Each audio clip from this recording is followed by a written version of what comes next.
Billings, Montana. That's home.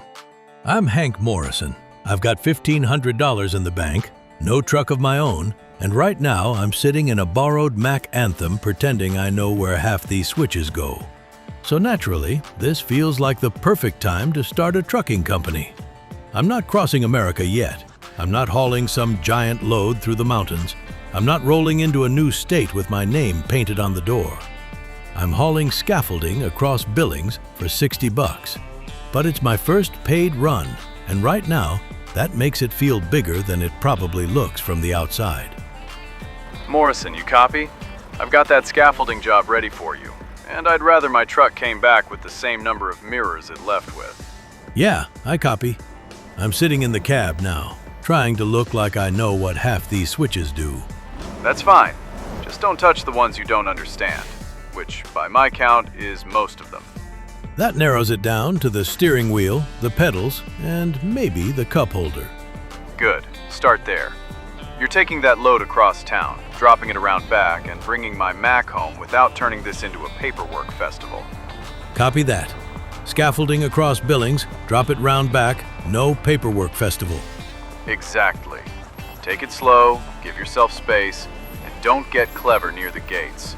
Clever drivers are expensive drivers. For $60, I was hoping for something a little more heroic. You're backing a trailer for the first time in front of working men. That's plenty heroic if you survive the embarrassment. That's encouraging, in a very Cliff kind of way. You want encouragement, or do you want work? Work. Then roll out. And Hank, treat the small jobs like they matter. That's how you get trusted with bigger ones. I will. Rolling out now. That's Cliff Turner. Most people around Billings call him the Bear. He owns this truck, owns the work, and owns about 3 different opinions on how I'm already doing things wrong. But he's also the reason I'm sitting here at all. Billings rolls by in pieces. Industrial buildings, wide roads, yards full of equipment. The kind of places I've driven past my whole life without really thinking about what comes in and out of them. Now, I'm part of that. Barely, but part of it. I keep the turns wide, the speed low, and my hands steady enough to convince myself I'm calm. The trailer follows behind me like it's still deciding whether it respects me yet. The drop-off is only a few streets away, which is good because my confidence has a short fuel range. I pull around the back of the building, line up with the space, and start reversing. All right, easy. Little bit left. No, not that much left. Okay, the trailer and I are disagreeing on what left means. I pull forward, straighten up, and try again. The forklift guy nearby has definitely stopped working. He's just watching now, like this is better than whatever he was meant to be doing. One more correction, then another. Slow hands, no panic. Eventually, somehow, the scaffolding ends up where it's meant to be. Not beautiful, not graceful, but parked. Job complete. $60 earned. First run done. You get it in? I got it in. I'm not saying it was pretty, but the load is where it needs to be. I've got something you ought to see. Come on by. Copy that. Heading over. There she is. Ain't fancy, but she keeps the wind off and most of the rain out. This place is yours? Was. I used it years back, then it turned into storage, then it turned into a headache. I don't need it anymore, but you might. You're letting me use this as a headquarters? I'm letting you keep it from rotting. Don't make me sound noble. Cliff, this is huge. I don't even have a truck yet, but this makes it feel real. It gets real when freight moves and bills get paid. Buildings are just boxes until you work out of them. I get that. Still, thank you. You want to thank me? Work. Keep it clean, keep it locked, and don't turn it into some dream board with no miles behind it. I won't. I've got a company name, too. That sounds dangerous, but go on. Hank Haulage. Simple. Easy to remember. Hard to hide from if you mess up. That's one way to look at it. What's the logo? A globe with arrows going both ways. The idea is we start here, but we don't stay here forever. That's the answer I wanted. And Morrison, one last thing. Get in touch with Mia Alvarez before you start guessing your way through freight work. She handles dispatch and job coordination around here, and if you want loads that actually lead somewhere, she's the one you talk to. Copy that. Thanks, Cliff. Hello, is that Mia Alvarez? Speaking. Hi, this is Hank Morrison. Cliff Turner told me to call you about getting some work lined up. Right. You're the one starting a trucking company without a truck. That is technically true, but it sounds rough when you say it out loud. Most bad business plans do. What are you working with? $1,500, an empty workshop, and whatever borrowed truck someone trusts me with. So, no equipment, no accounts, and no leverage. I was going to say early stage freight operation, but yours is shorter. Good. At least you're not delusional. I've got a fertilizer run from Billings to Miles City. UOP pickup, DFA delivery. 57,000 pounds. 3 trailers. Payout is $182. That's not a lot for that much weight. You are not providing the truck, trailer, insurance, maintenance, fuel account, or customer relationship. You are providing a driver's seat with a person in it. When you put it like that, 182 sounds generous. It's not generous, but it's available. Do you want it? I'll take it. Good. White truck at the pickup yard. Honeywell trailers. Fertilizer already assigned. Get it to Miles City clean and on time, then call me once it is delivered. Copy that. And Morrison? Yeah? Cliff says you're serious. I don't care if you are. I care if the freight arrives. Fair enough. Alvarez out. That is Mia Alvarez. I can already tell she is not interested in the dream version of this. She does not care about Hank Haulage, the Globe logo, the old workshop, or whatever picture I've got in my head of trucks crossing the whole country one day. She cares about one thing: does the load arrive? That is probably good for me, because right now, if somebody lets me talk too much about the future, I can make this whole thing sound bigger than it is. I can talk about seeing America, building a fleet, running freight out of Billings, hiring drivers, maybe putting my name on the side of a truck one day. But none of that means anything if I cannot do the first real job properly. 57,000 pounds of fertilizer, $182. That number keeps rolling around in my head. It is small money, but it is also the first road run that feels like a step out of town. The scaffolding job was across Billings. This is different. This has a map, a route, a city at the other end, and enough highway in between to make me feel like I've started something. I like Billings. That is the strange part. Trucking gives me a reason to leave without disappearing. I can go somewhere, haul something, earn something, then come back with proof that I was out there doing more than just talking.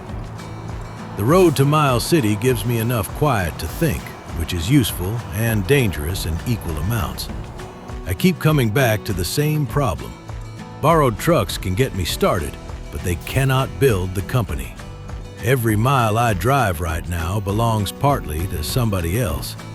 Their equipment, their freight, their name, their trust. I am earning, but I am not really standing on my own feet yet. That has to change. Not today, maybe not soon, but eventually I need my own truck. I pull into DFA, cross the tracks, line everything up, and bring the fertilizer into the drop-off. No damage, no late delivery, no embarrassing call to Cliff.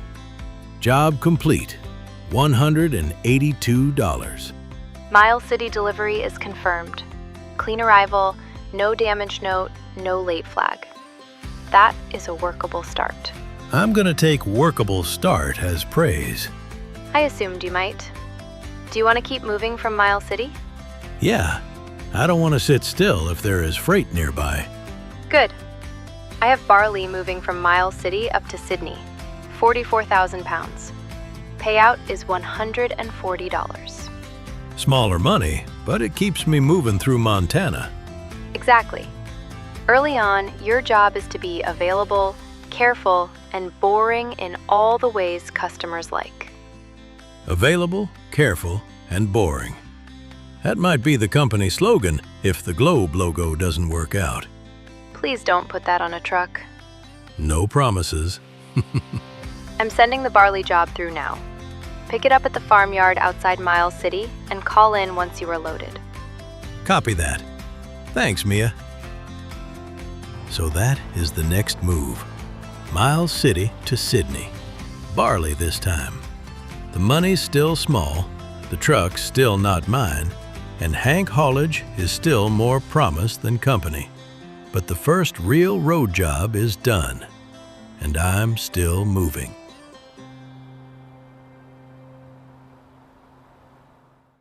We're leaving Miles City now with 44,000 pounds of barley behind us and $140 waiting at the other end, if I get it to Sydney in one piece. It's not big money, but I'm starting to learn that early trucking isn't about big money. It's about not stopping. One job leads to another. One city leads to the next. One clean delivery gives someone a reason to trust you with the next load. That's the whole business right now. Keep moving. Don't break anything. Don't get too proud. I'm still in borrowed equipment, still working other people's freight, still building a company that mostly exists in my head and on one little screen back in Billings. Anybody heading towards Sydney got eyes on the road? I'm starting to think I took a wrong turn into the world's longest driveway. I'm heading that way now. Road looks clear from where I'm sitting, unless the driveway gets worse up ahead. Well, that's comforting. What are you hauling? Barley? Barley? That's either farm freight or soup ingredients, and I'm not qualified to know which. As long as they pay me when I get there, they can call it whatever they want. That's the spirit. I'm Sidewinder on the CB, Riley if dispatch is irritated, and that idiot if you ask a loading dock in Missoula. Hank Morrison. You using your full name out here? Hank Morrison? Bold move. Makes you sound like you're about to file taxes over the radio. I didn't know I needed a stage name to haul barley. You don't need one, but it helps. Something with bite. Gravel King, Iron Wolf, Diesel Hawk. Diesel Hawk sounds like a gas station energy drink that gives you chest pain. That's because you lack vision. Maybe. I'm starting a trucking company with no truck, so vision might be all I've got. No truck? Not yet. I've got a workshop in Billings, a name, and whatever work I can get through borrowed rigs. That's not nothing. That's the dangerous bit right before something becomes something. Or right before it falls over. Same road for a while. Just depends how you drive it. You always this philosophical? Only when I'm hungry or underpaid. So, yeah, most of the time. Good to know. Keep it steady up there, Hank Morrison. And if you do pick a CB name, don't choose Diesel Hawk. I'm keeping that one for a future energy drink empire. Wouldn't dream of stealing it. Laters. The country roads towards Sydney open up nicely. There's that Montana look everywhere. Wide space, working land, long views. Nothing trying too hard to be pretty and somehow better because of it. This is why I want to do this. Not just for the money, though I definitely need the money. I want to see places from the road. I want to know what's past the next city without having to guess. I want to leave Billings and come back with something more than stories. Proof, maybe. A bank balance. A truck. A company that isn't just a name I typed in because the menu asked me to. Sydney comes up, and I pull into the drop-off yard. The parking is cleaner this time. Still not perfect. I'm not going to lie to myself that hard. But cleaner. The load goes in, the job completes, and that's another one done. $140. Then the driver profile ticks over. Level 1. Newbie. It's not exactly a heroic title. but it's mine, and the system gives me my first training point. Long distance, high value, fragile, urgent, eco-driving, hazardous cargo. I go with long distance. Makes sense. If the whole point is seeing America, I need to learn how to go farther than the next town over. So that's the first bit of proper progress. Not just money, skill, experience, proof that the road's starting to teach me something. Sydney delivery is confirmed. Clean handoff, and I see your profile updated in the system. Yeah, level 1 newbie. I'm trying not to let the fame change me. Please don't. Paperwork is hard enough without ego. I put the training point into long distance. Good choice. If you want bigger routes, you need to show you can handle more than short hops. That's the idea. I've got a route back toward Billings. Corn load, 58,000 pounds. Heavier setup. Payout is $257. That's the best money so far. It's also the heaviest job so far. You want it? Yeah, I'll take it back home. Then I'm sending it through. Bring it in clean, Morrison. I will. Alvarez out. Sydney to Billings, 58,000 pounds of corn. Best payout yet. Hank Haulage still doesn't own anything with wheels, but the miles are stacking up, the money's climbing, and for the first time, Billings isn't just where I started, it's where I'm heading back, with proof. We're coming back into Billings now, with 58,000 pounds of corn behind us, and the best payout so far waiting at the drop-off. $257. That still isn't big trucking money, but for Hank Haulage right now, it's massive. This whole loop has taken me out through Montana and brought me back home with more than I started with. That's the first thing today that feels real. Not the logo, not the workshop, not even the company name. The money, the miles, the proof. I pull off the highway and follow the route back through town, sitting in traffic with this longer setup behind me, trying not to look at every curb like it's personally planning against me. Easy now, home stretch. Don't get all the way back to Billings and become a local cautionary tale. The delivery point is the same place where I dropped the first scaffolding load earlier. I pull in, line it up, and take my time parking. The first attempt isn't perfect, but it doesn't need to be. I correct it, straighten out, and get the load where it needs to go. Job complete. Excellent delivery. $257 paid. That brings the bank up to $2,139. Not enough to buy a truck. Not enough to relax. But enough to prove the first loop worked. Billings delivery is confirmed. Corn arrived clean. And that closes the loop nicely. You want something lined up after you rest? Yeah, send me what you've got. Scaffolding from Billings to Helena. 20,000 pounds, $136. Simple route, useful miles, keeps you moving west. I'll take it. Helena sounds like a good next step. Assigned. Get some sleep before you run it. Tired drivers turn easy jobs into expensive stories. Copy that. Thanks, Mia. Deliver first, thank me after. Alvarez out. I pull away from the yard and head for a truck stop in Billings. The lights are on, trucks are tucked into rows, and for the first time today, everything slows down. Hank Haulage has $2,139. It has an old workshop.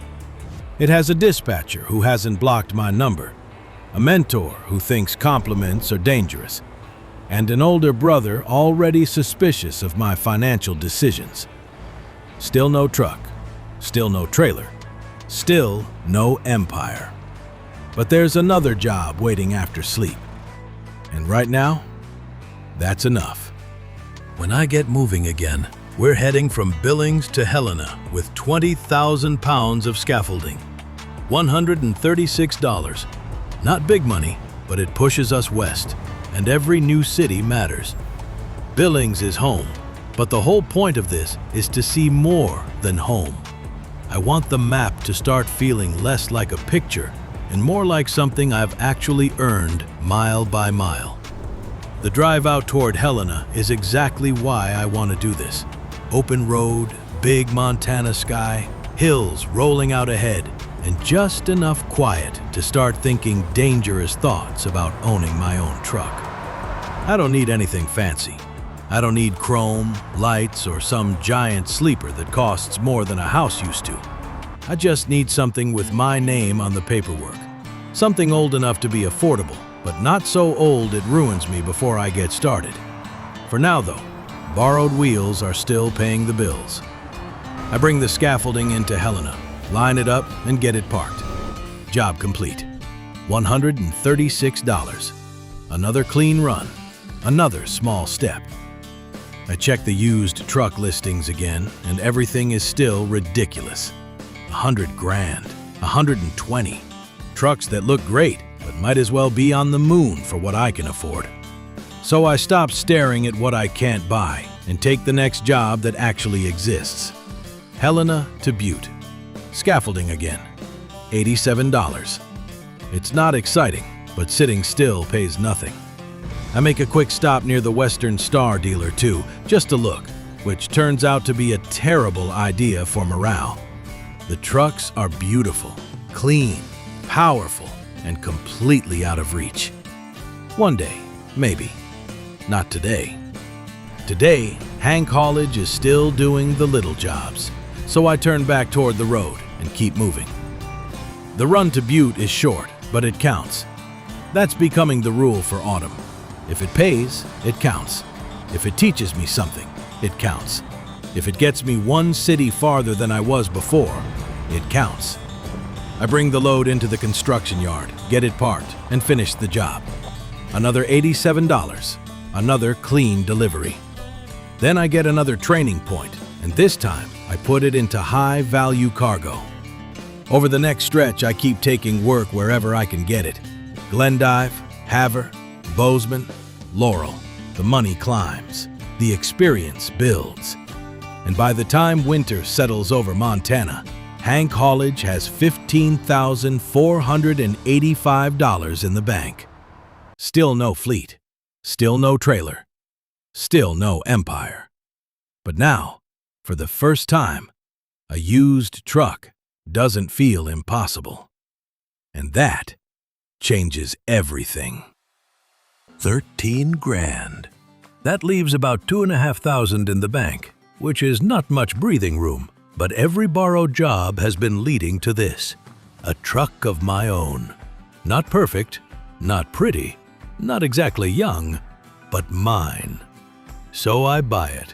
Just like that, Hank Haulage owns its first truck, a white Mack Anthem day cab with nearly 800,000 miles on it, and absolutely no idea what kind of trouble it's just been dragged into.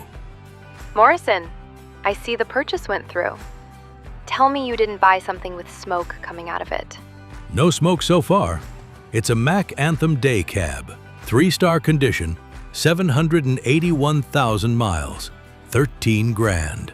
That's not a truck. That's a biography with wheels. A cheap biography with wheels. Fair. How much cash have you got left? About $2,500. That's thin. I know, but now it's my truck, my fuel, my repairs, and my jobs. That's got to count for something. It does. It also means the easy excuse is gone. What easy excuse? When you were doing quick jobs, the company supplied the truck and trailer. Now you've got access to the freight market. Companies have cargo sitting on trailers, and you bring your own truck to pull it. So, better pay. Better pay, more responsibility, more ways to lose money if you make bad choices. That sounds about right. You spent autumn learning Montana. I'd start stretching out now. There's a Billings to Riverton job in Wyoming. Pays $1,465. Wyoming? Yes. First proper cross-state run. Longer route, bigger job, and a good test for that Mack. What's the cargo? Agricultural machine on a trailer. Large equipment. Not something you want to swing around like a shopping cart. I'll take it. Of course you will. Pick it up at the livestock exchange in Billings. Take your time in the snow. Check your turns. And don't let the excitement drive the truck. Copy that. Billings to Riverton. And Morrison, Yeah? congratulations.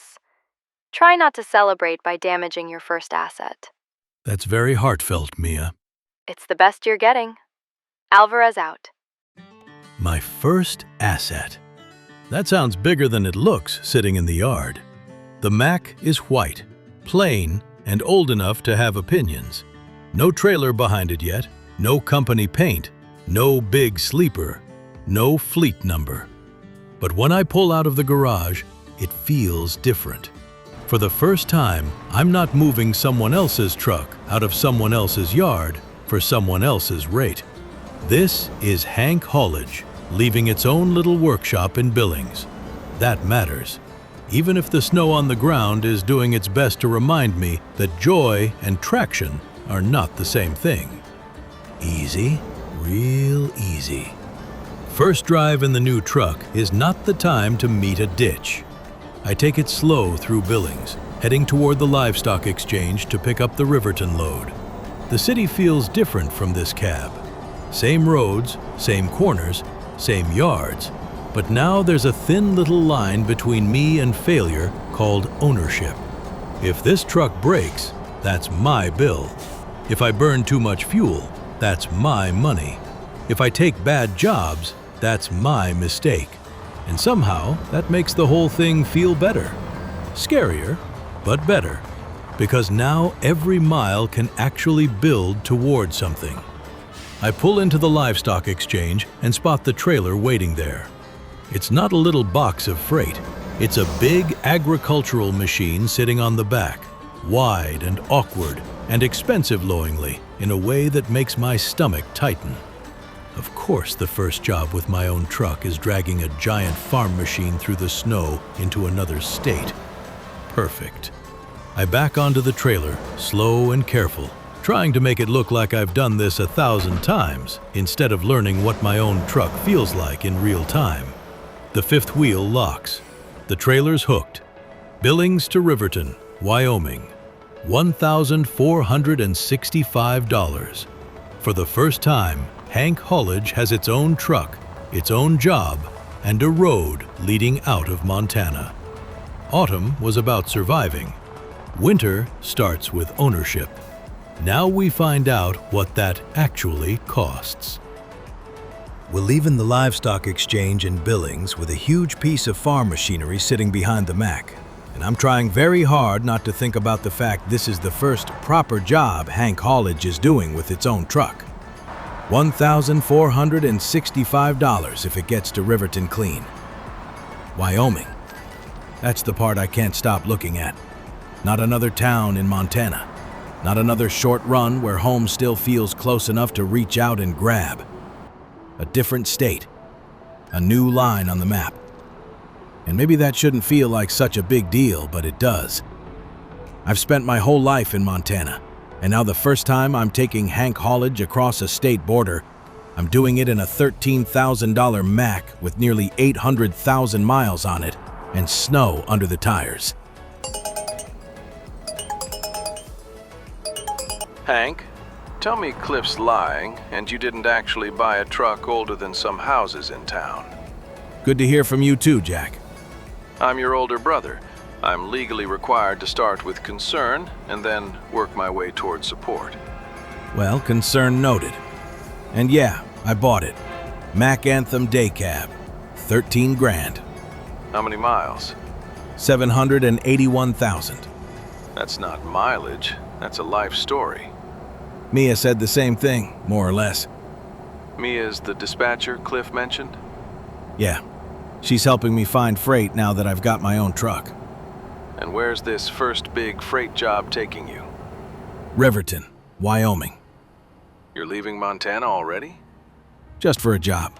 I'm coming back. That's what people say right before they come home with gas station sunglasses and a new personality. If I come back calling myself Diesel Hawk, you can intervene. I'll drive down myself. Look, I'm proud of you. I just want you to remember that owning the truck means owning the bad days, too. I know. Repairs, fuel, bad loads, all of it. Good. Then drive like you've got to pay for everything you touch. That's horrifying advice. It's accurate advice. Call me when you're back on Montana soil. I will. Be careful, little brother. I will. Later, Jack. Later. That's Jack Morrison, my older brother. He worries by acting like he's doing an inspection. Always has. If Cliff is the guy teaching me how trucking works, Jack is the one reminding me that dreams still come with invoices. And he's right. This truck isn't just freedom, it's responsibility with keys. The highway opens up and Billings drops away behind me. The snow makes everything quieter. The road, the hills, the traffic, even the truck somehow. Like winter's pulled a blanket over Montana and left me alone with the engine and my own thoughts. I keep glancing at the mirrors, watching that machine behind me sit heavy on the trailer. This isn't scaffolding across town. This is the first time Hank Haulage feels like it could become something more than survival. Back on the road, the snow keeps falling and Riverton starts getting closer. The roads open wide as we come in. White edges, dark asphalt, and that strange winter feeling where every movement needs to be just a little slower than your confidence wants it to be. I follow the route into the cattle exchange, bring the harvester around carefully, and line it up for delivery. No rush, no showing off, just get it parked. The trailer settles into place and the job clears. Excellent delivery. $1,465, long distance bonus, high-value cargo experience. That is exactly why buying the Mack matters. Riverton delivery confirmed. Clean arrival, no damage note, and the high-value bonus came through. That felt like a big one. It was a big one for where you're at. First cross-state delivery, first freight market job in your own truck, and you didn't make me regret the recommendation. That might be the nicest thing you've said so far. Don't get used to it. You're in Riverton now, and if you want to keep earning, I've got another option. I'm listening. Riverton to Sheridan. Wrapped terrain forklifts. 3 units on a long trailer. $1,799. That's even better than this one. It's also awkward freight, winter roads, and a longer night if you don't manage your time. Still want it? Yeah, send it through. Assigned. Pick up across Riverton at the construction yard. Take it slow, Morrison. Bigger paychecks usually have teeth. Copy that. I'll head over. Alvarez out. So we're not stopping in Wyoming. Not yet. The Mack's first big job is done. The company's got real money coming in, and another load's already waiting across town. Riverton to Sheridan. 3 forklifts. Winter roads. Nearly $1,800. Hank Haulage wanted bigger jobs. Now it's getting them. We're crossing Riverton now to pick up the next job. 3 wrapped terrain forklifts on a long trailer, heading north to Sheridan for $1,799. That number still doesn't feel real compared to autumn. Back then, I was taking jobs for $60, $87, $140 if I was lucky. Now, with my own truck, one good run can bring in more than a whole string of borrowed jobs. But the money's bigger because the risk is bigger. That's the part I'm starting to understand. The freight market doesn't care that I'm excited. It doesn't care that this is my first winter with my own truck. It doesn't care that Hank Haulage is still basically one old Mack and a bank balance trying not to drown. The load just needs to arrive. I pull into the construction yard, find the trailer, and back onto it carefully. 3 forklifts sitting there, wrapped up and strapped down, looking expensive enough to make me breathe slower. All right, easy does it. Hook it once, check it twice. Don't give Mia a reason to sigh at me. The trailer locks in, the lights check out, and we're ready to move. Riverton to Sheridan, snow on the ground, darkness coming in, and a truck I'm still learning by feel. Morrison, heard you took that Mack across the state line already. You trying to wear it out in 1 week? It had 781,000 miles when I bought it, Cliff. I think someone else got a head start. Fair point. How's she treating you? Honestly, better than expected.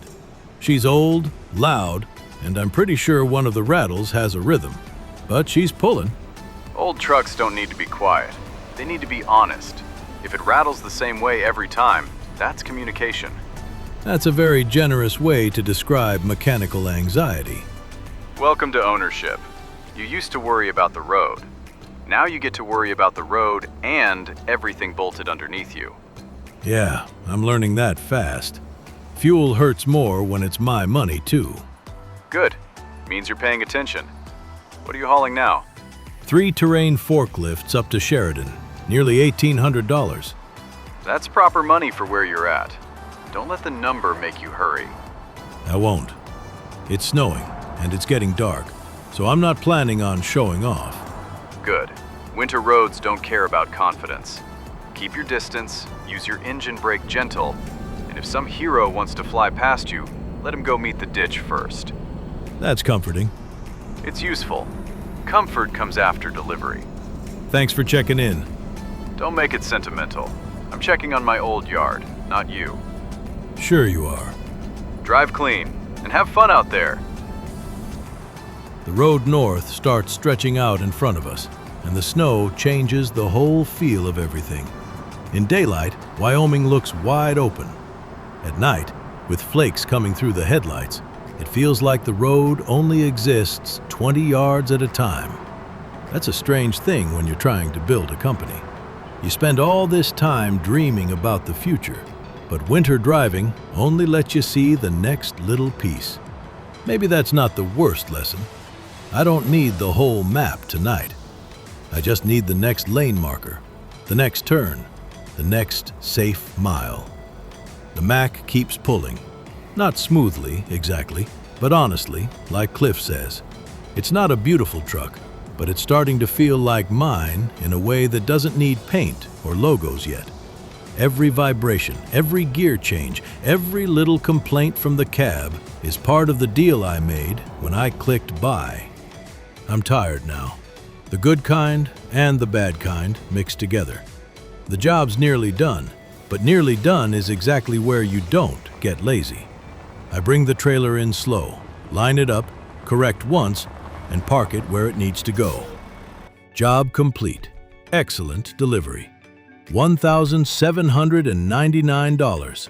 High-value cargo bonus. That's the biggest payout Hank Haulage has ever had, and I can feel what it does to the business straight away. The Mack isn't just a purchase anymore. It's earning. It's turning miles into money faster than anything I did in autumn. That doesn't make the truck safe. It doesn't make the business stable, but it makes the plan feel possible. The forklifts are dropped off in Sheridan. The job's complete, and Hank Haulage has just earned its biggest payday so far. But it's dark, it's snowing, and right now, the big victory is finding somewhere to sleep without doing anything stupid on the way there. I leave the yard slowly, with no trailer behind me now, and the Mack feels different, bobtailing through the dark. Lighter, twitchier, like it's happy to be free, but not necessarily making better choices. Easy now. We've made money tonight. Let's not spend it on a guardrail. I find a truck stop, pull in under the lights, and park up for the night. No celebration, no grand speech. Just snow on the ground, the engine ticking down, and a bank account that finally looks like it's moving in the right direction. When we get rolling again, we're still in Sheridan, and the job now is simple. Find freight that gets us earning, and preferably points us back toward familiar ground. Morrison, you parked up in Sheridan? Yeah, I'm awake. The Mack's still here, and nothing fell off overnight. Strong start. That's the standard we dream of. I've got a load from Sheridan to Miles City, if you want to head back into Montana. Miles City sounds good. We've been there before, so at least I'll know which corners are trying to ruin me. Soybeans, 44,000 pounds. Payout is $895. Not the biggest winter run you'll see, but it gets you back across the line and keeps the truck working. I'll take it. After those forklift jobs, 800 still feels a whole lot better than autumn money. That's because now you own the truck. The money's better, but so are the bills. Don't forget the second part. Hard to forget when every gallon of fuel feels like it knows my name. Good. Pick it up in Sheridan, bring it into Miles City clean, and check that Mack over soon. Old trucks appreciate attention before they demand it. Copy that. Sheridan to Miles City. Alvarez out. So we hook on to 44,000 pounds of soybeans and head back toward Montana. The road feels different going this way. Wyoming has already stopped being some huge unknown thing on the map, and Miles City doesn't feel like a new dot anymore. It feels familiar. Not home exactly, but known. That's progress too. Not just earning money, knowing where you are. The snow stays with us, and the Mack keeps pulling. Every sound still gets my attention, but I'm starting to learn which noises are normal and which ones make me sit up straighter. That's ownership in one sentence. Is that fine or expensive? We roll into Miles City, come off the highway, and pull into the farmyard. I've been here before, back when I was hauling barley and borrowed equipment, trying to make $140 feel like a business plan. Now I'm bringing soybeans in with my own Mack. Same kind of yard, different version of me.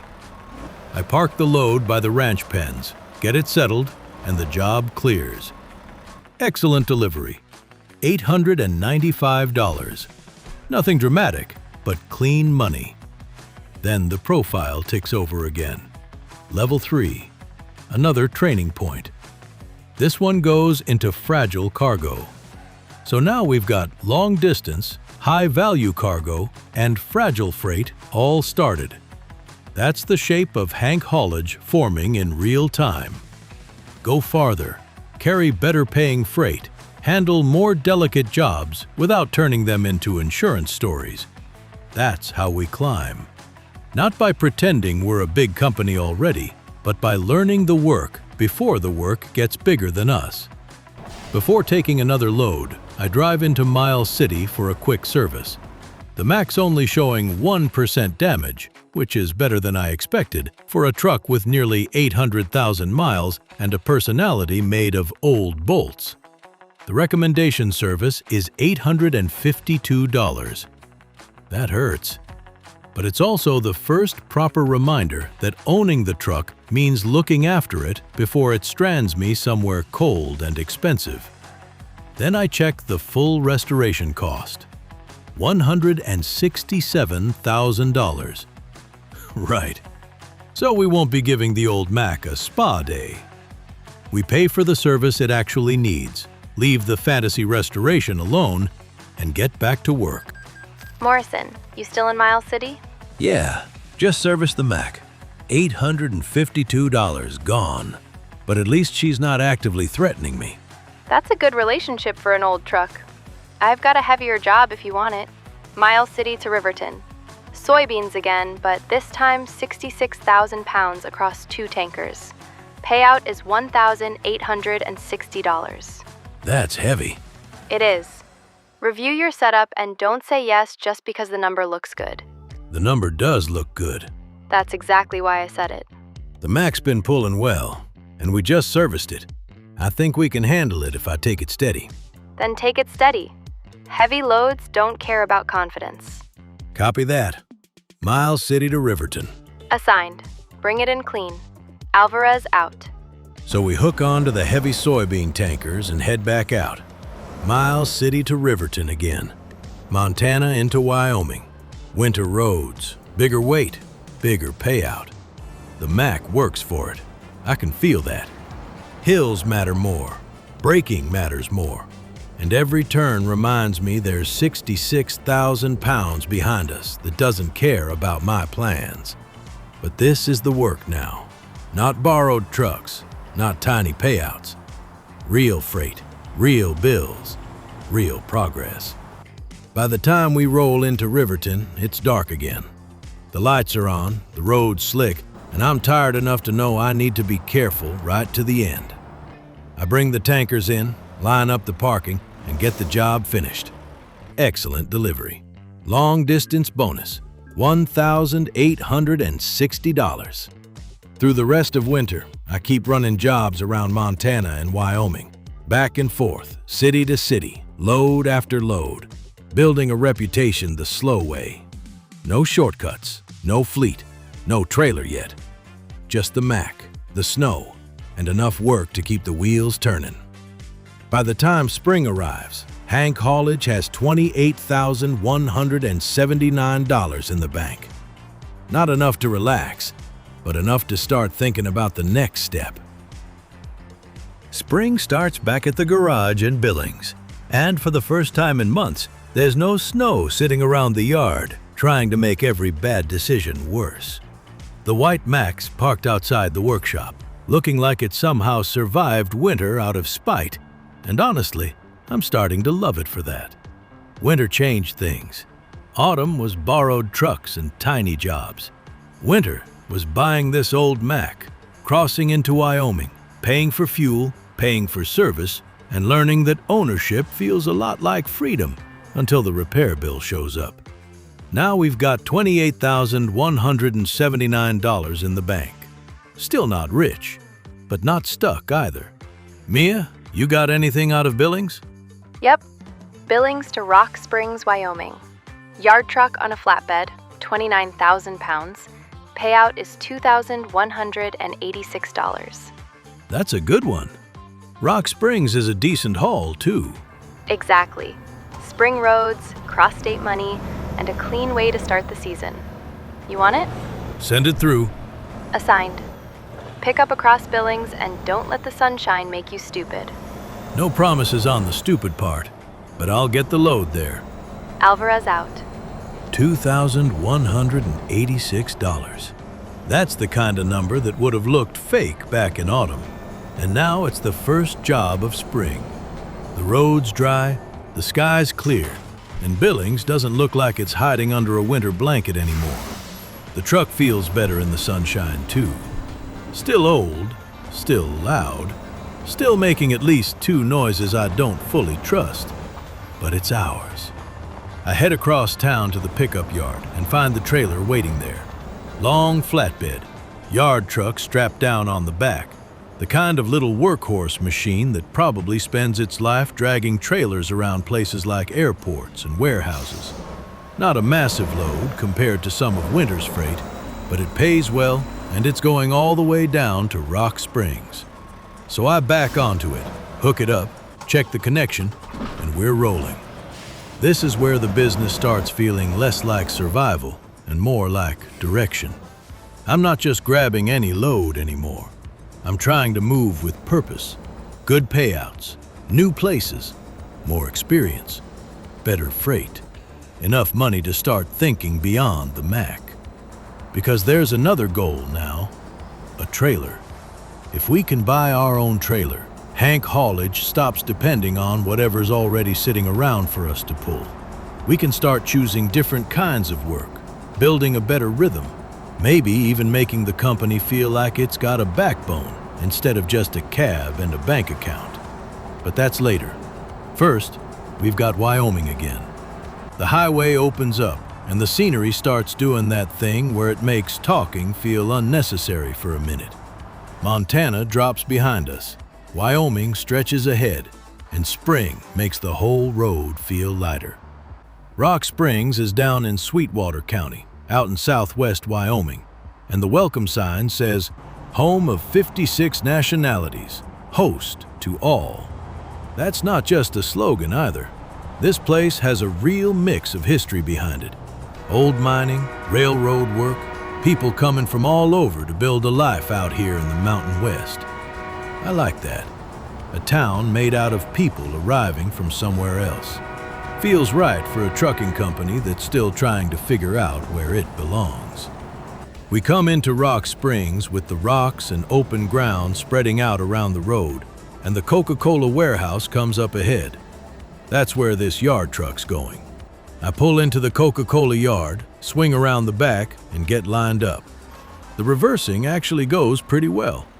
Not one perfect shot, because let's not start lying in spring, but 2 tries is nothing to be ashamed of. The trailer settles in. Job complete. Excellent delivery. 6.5 hours on the road.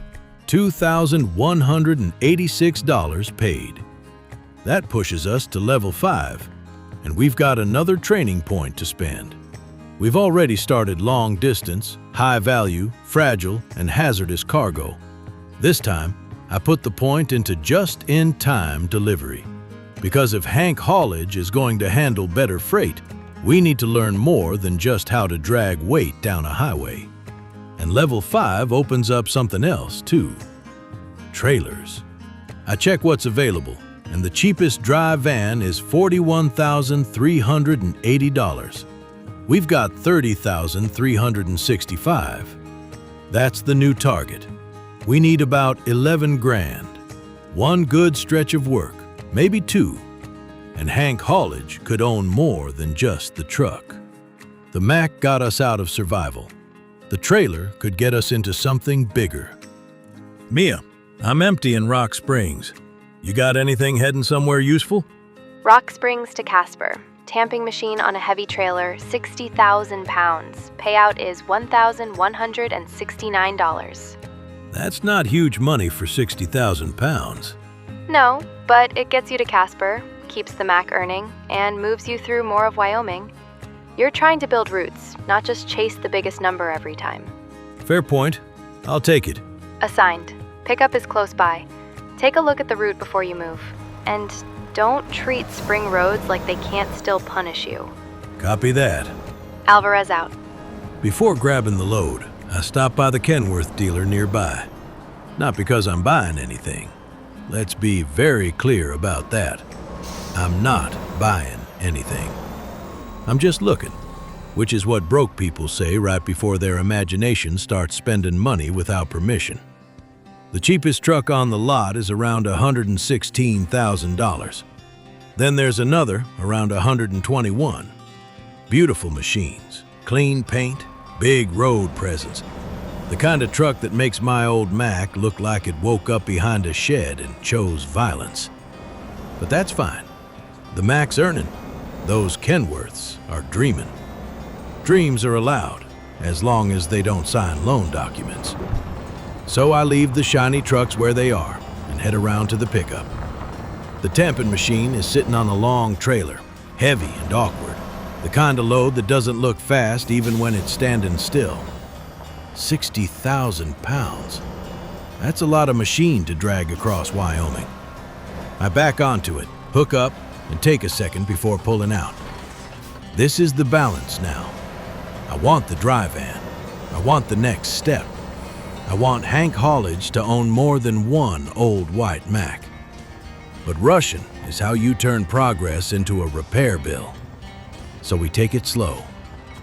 Out of the yard, down the dirt road, back onto the main road, and then out toward Casper. Casper sits farther north, over in Natrona County. It's got a long oil and gas history, the kind of place built around energy, transport, work, and people moving things that keep the region alive. We run through the daylight, then into the darker stretch toward Casper. The town lights start showing up ahead, and the job turns from highway thinking into yard thinking. That's always the part where I have to remind myself not to relax too early. The load isn't delivered when I see the city. It's delivered when the trailer's parked and the job clears. I pull into the container yard, bring the trailer around and line it up for the drop-off. The load settles into place. Job complete. Excellent delivery. 4 hours on the road. $1,169 paid. Not the biggest payout of spring, but another clean, heavy job. Another city added. Another step toward the trailer. And that's the pattern now. We're not surviving anymore. We're building. After Casper, the goal is simple. Make enough money to buy the trailer. So we keep working. Casper back to Billings, $1,600, clean delivery. Then Laurel up to Havre for $2,600, another clean delivery. No drama, no big speech, just miles turning into money, and the Mack doing exactly what I bought it to do. From Havre, we look for something toward Lewistown. New route, new town, more of Montana filled in on the map. Morrison, I've got something unusual out of Havre if you're still looking for Lewistown freight. Unusual good or unusual expensive? Both, depending on how you drive. It's a special transport job. Oversized tech component, 20 by 20 by 16, about 99,000 pounds. 99,000 pounds? Yes, police escort, fixed route, strict speed limits, no improvising, no wandering off to see a nice view. What's it paying? $1,634. That seems low for something that needs police. It's not just about the payout. It's experience, reputation, and trust. They asked for someone careful, and I gave them your name. You vouched for me? Don't make it emotional. I said you're boring in the useful way, and unlikely to show off. That might be the nicest thing anyone said about me. It wasn't meant to be. Listen carefully, Hank. This job will have people watching. Police, site workers, maybe local media. If you do it right, Hank Haulage looks real. If you do it wrong, I look stupid. Then I won't do it wrong. Good. Let them secure the load, follow the escort, and don't argue with the route. Copy that. Havre to Lewistown. Special transport. And Morrison, Yeah? this is bigger than money. Treat it that way. I will. Alvarez out. So that's the job. A massive tech component, nearly 100,000 pounds, police escort, media nearby, and Mia putting her name on the line because she thinks I won't make a mess of it. That does something to me. Not fear, exactly. Not confidence either. More like someone just placed a glass cup on the edge of a table and told me not to breathe wrong. The escort vehicles are in position. One ahead, one behind. The road suddenly doesn't feel like mine anymore. It feels controlled, watched, measured. And maybe that's the point. This isn't a normal delivery. This is a test. Morrison, this is Lead Escort. We'll be taking you out on the assigned route to Lewistown. Keep your speed controlled, maintain spacing, and follow my lane calls exactly. Lead escort, this is Morrison. I copy. I'll follow your calls and keep it steady. Rear escort checking in. We've got traffic covered behind you. Don't worry about anyone back here unless we called it. Copy that, rear escort. Appreciate it. All right, Hank. When we move slow. No sudden braking, no wide swings without warning, and no heroics. No heroics. That's been the company policy since we bought the Mack. Good policy. Let's keep rolling. I take one last look in the mirrors. The load fills them. The escort lights flash. The Mack settles under the weight. Spring has been about growth so far. But this is the first time Hank Haulage feels like it's being seen. Hank Morrison, please tell me the rumor's true and you've got half of Montana's police department babysitting your trailer. Sidewinder, where do you even hear this stuff? The road talks, my friend. Also, one guy at a fuel stop said there's a young driver hauling a giant mystery box like he stole it from NASA. It's not NASA. I don't think. That's exactly what a man hauling secret NASA cargo would say. It's a special tech component heading to Lewistown, and I'm trying very hard not to think about what it costs. Well, look at Hank Haulage. From scaffolding to government-looking mystery cubes in one spring.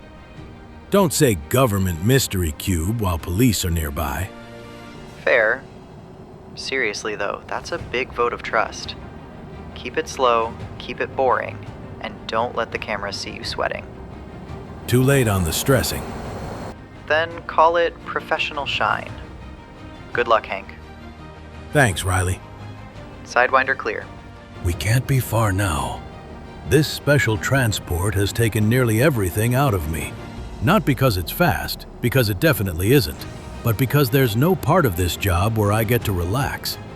99,000 pounds behind the Mack, police escort front and back, a fixed route, people watching, Mia's name on the line, Hank Haulage's name sitting right there with it. Morrison, we're approaching the final turn. Keep your speed low and stay wide. I'll hold traffic while you bring it through. Copy that, lead escort. I'll take it slow and keep the trailer clear. Rear's got traffic covered. You're looking good back here, Hank. Nice and steady. Appreciate it. I'm ready for this thing to be parked, I'll tell you that. You and everyone else on this road. Final driveway coming up. Ease it in, no rush. Copy. Easing in now. We turn down the long gravel driveway, and the whole convoy follows us in. Escort lights, workers waiting. The giant tech component sitting behind me like it's been daring the Mack to complain all day. I pull into the yard, bring it around carefully, and line up for the drop-off. No rushing now. This is exactly where a good job can become a stupid story. One correction, a little straighten. Then it sits right where it needs to be. Job complete. Excellent delivery. 10 hours on the road, $1,634 paid. Nearly a full level of experience. That's finally done. For now, though, I need sleep. Morrison, I heard Lewistown went well. Clean delivery, good escort feedback, no damage, and nobody called me angry. Jobs like that help people remember your name for the right reasons. That sounds dangerously close to good news. Enjoy it quickly. I've got freight out of Lewistown to Great Falls. Water reservoir tank on a flatbed. $482. Not huge money, but Great Falls is new for us. Exactly. Short run, new city, clear weather. Take it. Send it through. Assigned. Alvarez out. Great Falls is the kind of place that makes the road feel worth it. Blue sky, clean spring light, and a city named for the waterfalls on the Missouri River. There's something cool about that, hauling into a place where the landscape itself gave the town its name. We bring the tank in past the airport, around toward the FedEx hangar area, and drop it off clean. Excellent delivery. $480. Not big money, but Great Falls is now on the map. From there, we grab the next one right out of the airport. Great Falls to Butte. 2 cable reels, 74,000 pounds, heading to a construction yard. Butte feels different before we even get there. It's one of those Montana towns with weight behind it. Mining history, copper, hard work, old money, hard lives. A place that feels like it was built by people who didn't have the luxury of being soft. That fits the load pretty well. Heavy reels, old roads, the Mack pulling strong. We roll into Butte, cross in near the construction yard, and bring the reels in clean. Another excellent job. Another good payout. Another stretch closer to the trailer. The last job of spring is different again. Butte to Bozeman. Dynamite. 28,000 pounds of hazardous cargo heading to a Newmont site. That's not the kind of word you want to say too casually in a truck cab. Dynamite. The good news is, we've trained for hazardous freight. The bad news is, now we're actually hauling it. Bozeman sits over in the Gallatin Valley, one of those places people talk about like it's half college town, half mountain gateway. But tonight, we're not seeing the postcard version. We're arriving in the dark with a load I'd very much like to park without making history. Nice and easy. Nothing heroic, nothing sudden. Just get it in. We pull up the gravel road into the site, ease through the yard, and back the trailer toward the drop-off. It takes a few tries. I'm not proud enough to pretend otherwise. But eventually, the trailer sits where it's meant to. Job complete. Excellent delivery. Hazard class bonus. And that pushes us to level 6. The new skill point goes straight back into hazardous cargo. We can already move explosives. Now we unlock gases too. That's what spring has been about, really, not just earning. Expanding what Hank Haulage is trusted to carry. We started spring with the snow gone, an old Mack in the yard, and a dry van trailer sitting just out of reach. Spring ends in the dark outside Bozeman, with the Mack parked up, the bank moving, the experience climbing, and summer waiting just down the road. And next, we chase the trailer. Summer starts back in Billings, rolling into the headquarters, with the Mack finally feeling less like a risky purchase and more like part of the family. The workshop door opens, and for once, this place doesn't feel empty. It feels ready. We've got $41,518 in the bank, which means the goal we've been chasing since spring is finally right in front of us. A trailer. Not borrowed, not supplied by someone else, not waiting in another company's yard.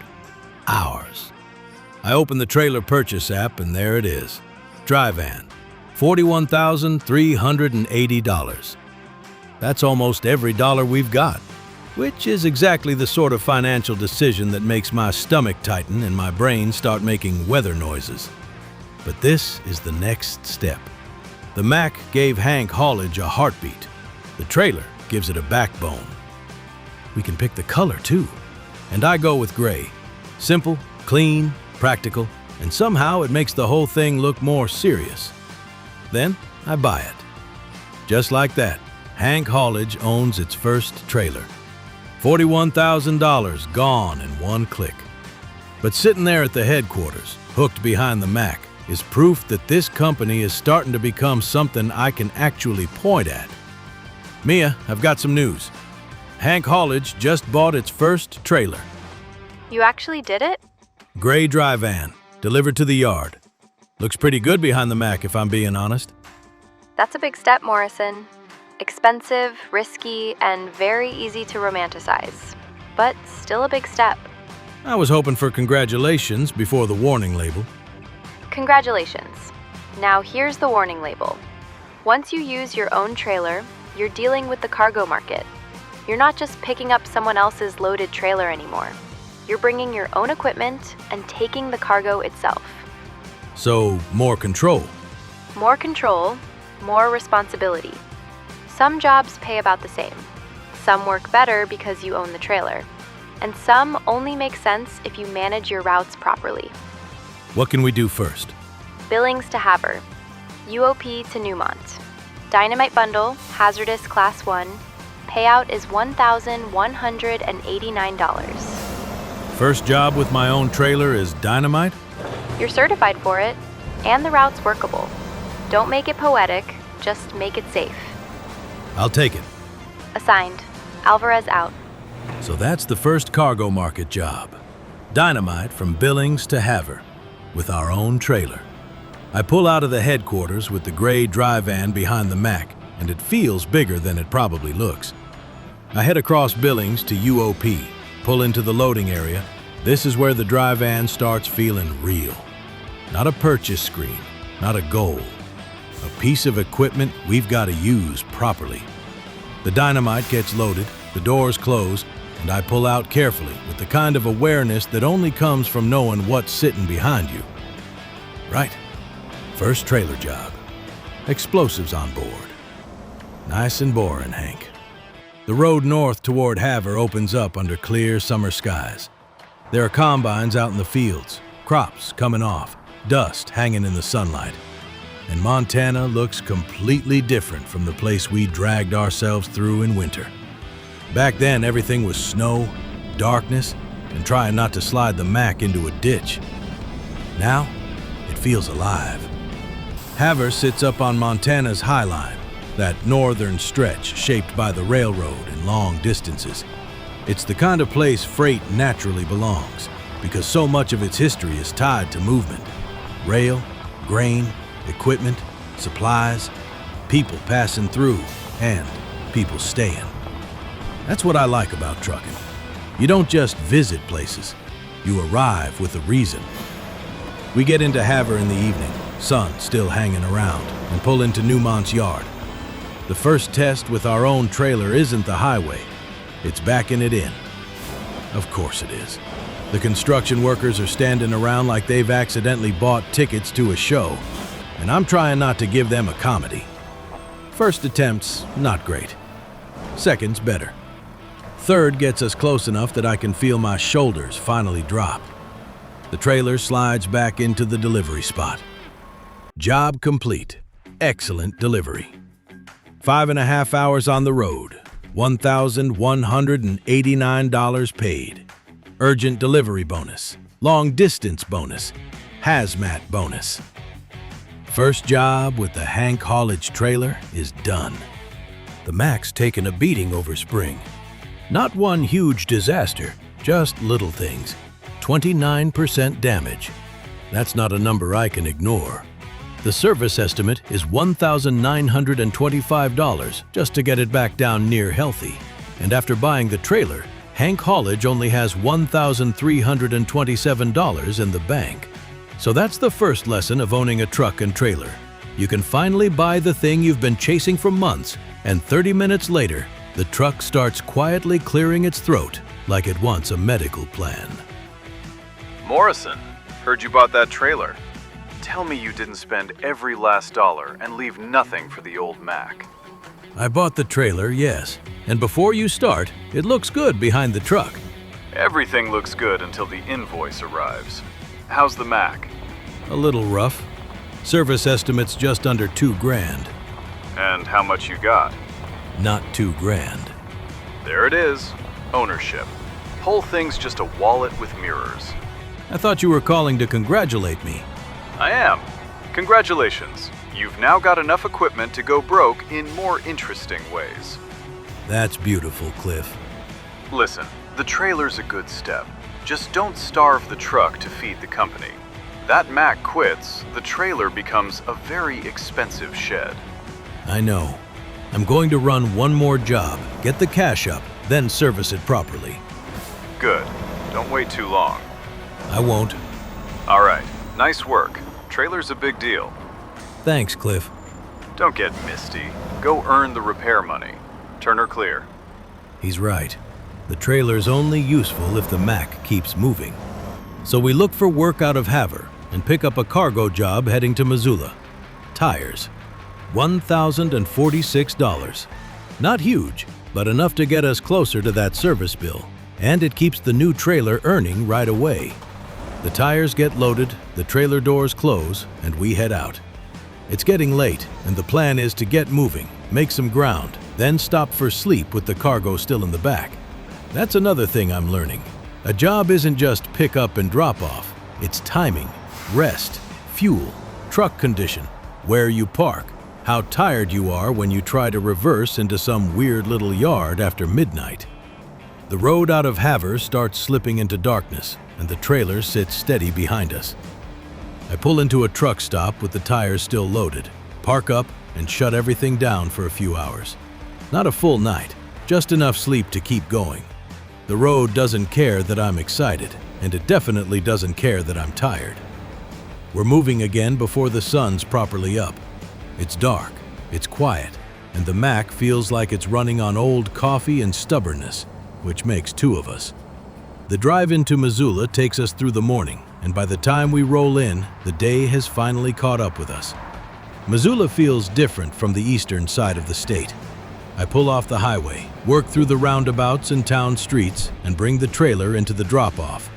Looks like a dealership-style yard, the kind of place where tires arriving makes sense, which is always comforting. I park the trailer, clear the job, and breathe out. Excellent delivery. $1,046 paid. That means service time. The repair estimate has climbed to $2,255 now, because of course it has. I find a service center in Missoula, pull into the Kenworth shop, and get the work done. A couple of hours later, the truck's repaired back down near 3% damage. The money hurts, but the Mack's healthy again, and that means Hank Haulage can keep moving. Mia, we're empty in Missoula. You got anything that doesn't point us straight back home? Actually, yes. Missoula to Yakima, Washington. Salt from XPO Logistics to Walmart. Payout is $981. Washington?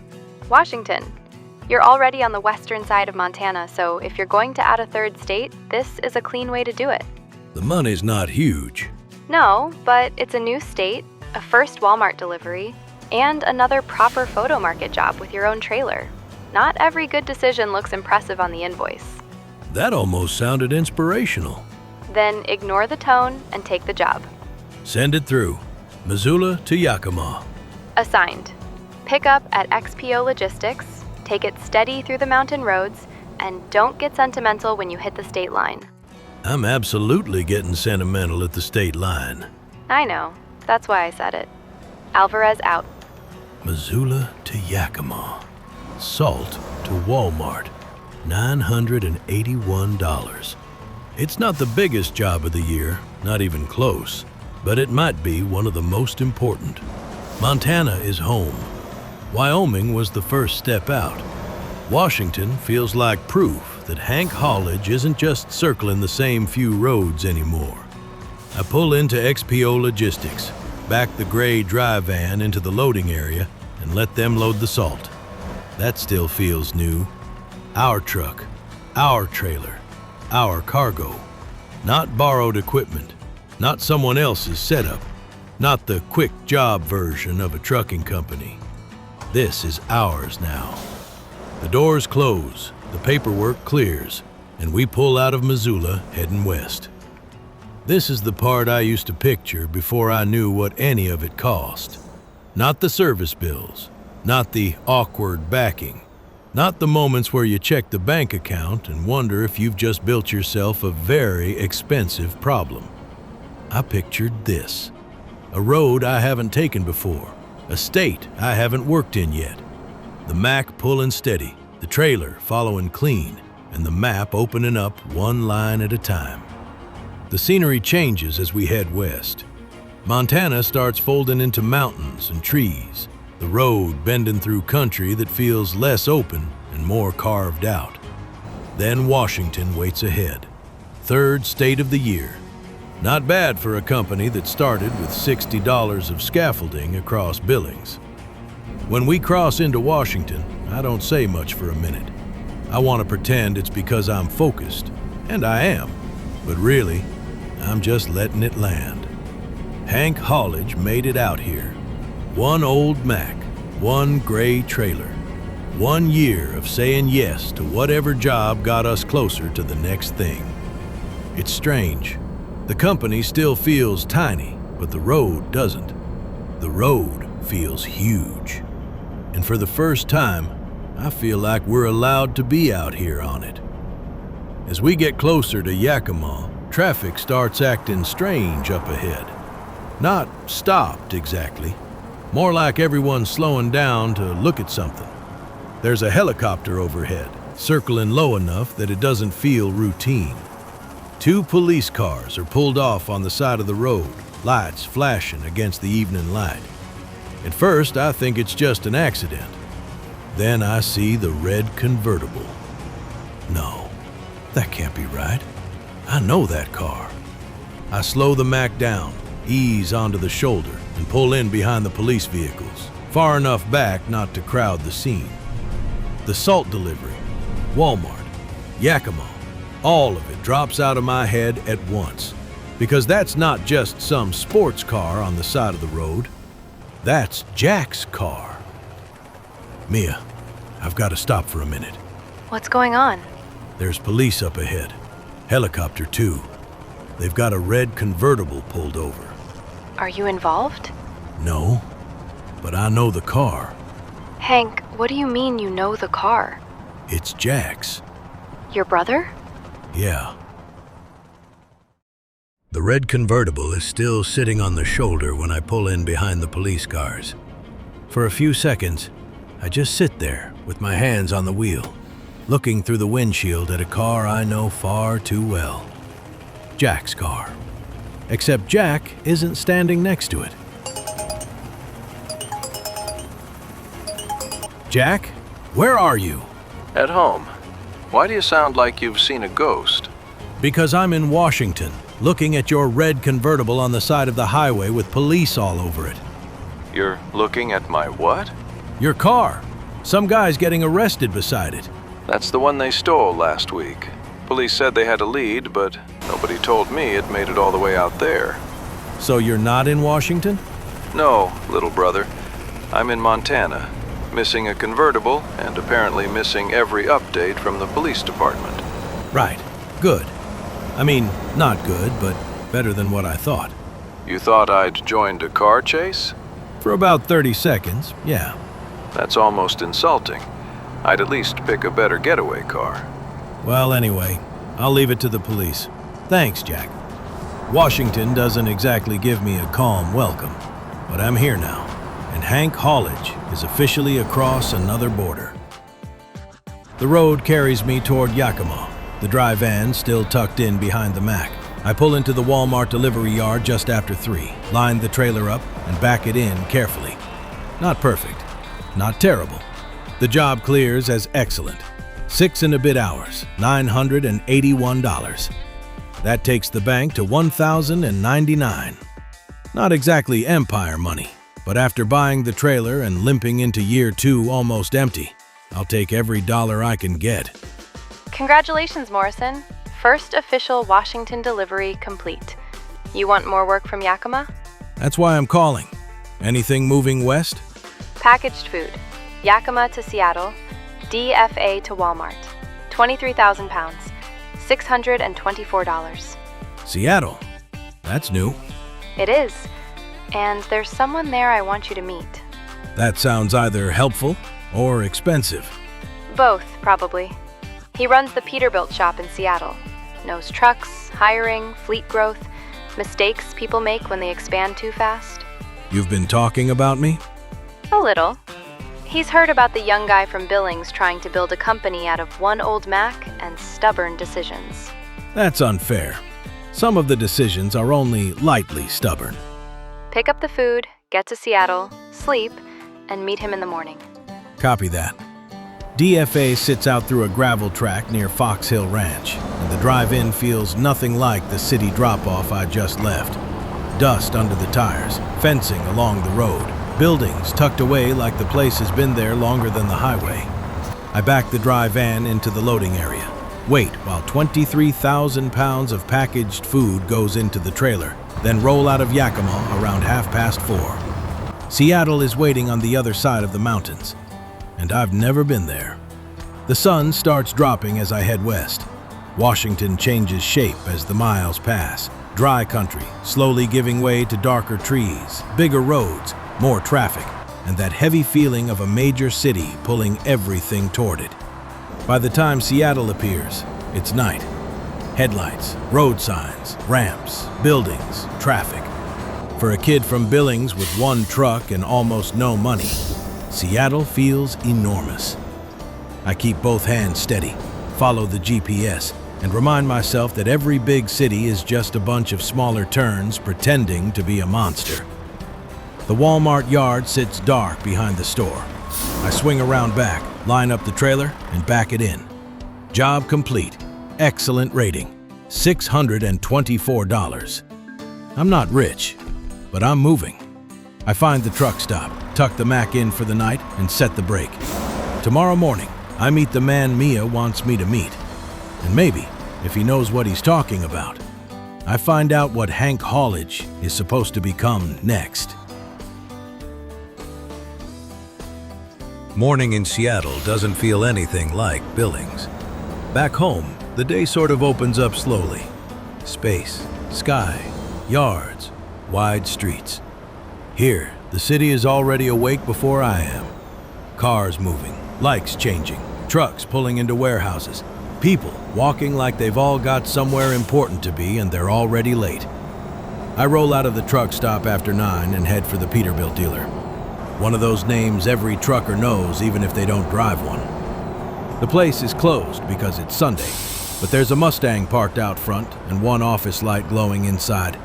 That has to be him. His name is Ray Callahan. Mia says he used to run a small fleet out of Seattle before selling most of it and moving into trucks, parts, and advising operators who were smart enough to ask questions before they burned money. You must be Hank Morrison. That depends how much Mia told you. Enough. One old Mack, one dry van, one company name, and barely enough cash to make it through a bad week. She left out my charm. No, she mentioned it. Said it was still under finance. So, you want to grow? I think so. I mean, I don't want Hank Haulage to just be me forever. Then your first mistake would be buying toys. Chrome, paint, a bigger sleeper, things that make you feel successful. Don't do that yet. That's a shame. I had a whole fantasy involving a very shiny truck. Keep the fantasy. Delay the invoice. Your first real step is a driver. Mia said you knew people. I know a few who are worth calling, but a driver needs a truck. Some can run freight market work, but if you've already got a trailer, that's an asset. Put someone in a truck, give them the trailer, let them earn while you keep chasing the better jobs. So I buy another truck, hire a driver, and hand them the trailer I just spent all summer buying. That's ownership. You give up the thing you wanted so the company can use it better than you can. That sounds horrible. It is. That's why most drivers never become owners. They love the wheel too much to build the business behind it. What have you got in the bank? $1,700, give or take. Then you don't have a driver problem yet. You've got a saving problem. That one I already understood. Good. Spend autumn working. Use the trailer. Stay in Washington if the loads are there. Get to 10, 12 grand if you can. Then find a used day cab and someone steady enough not to destroy it. And if I can't? Then you keep driving until you can. Growth doesn't care about your calendar. Got it. Thanks, Ray. For now, all I can do is earn. I leave Seattle with one clear objective. By the end of autumn, I need enough money for a second truck. The next job takes me from Seattle to Spokane. Lemonade from CMACGM to BNSF. $876. Not huge. But Washington is still new, and every job here teaches me the state. Seattle sits on Puget Sound, one of America's major port regions, and you can feel that in the freight. Containers, warehouses, rail links, distribution yards. It isn't just a city. It's a machine that eats ships and spits out cargo. I get the Lemonade loaded, pull out of Seattle, and head east. The road climbs away from the coast, away from the city lights, back through the wide stretches of Washington where the land opens up and the traffic finally gives me room to breathe. Spokane is on the other side of the state, closer to Idaho, and it feels like a different world from Seattle. Less port city, more inland hub. Rail, warehouses, roads heading every direction. The delivery clears. Excellent again. $867 into the account. The bank creeps up to around 2.5 grand. Not enough. Not even close. But autumn has started moving. From Spokane, I take guardrails to Bellingham. Another $845. Nothing glamorous, but useful freight.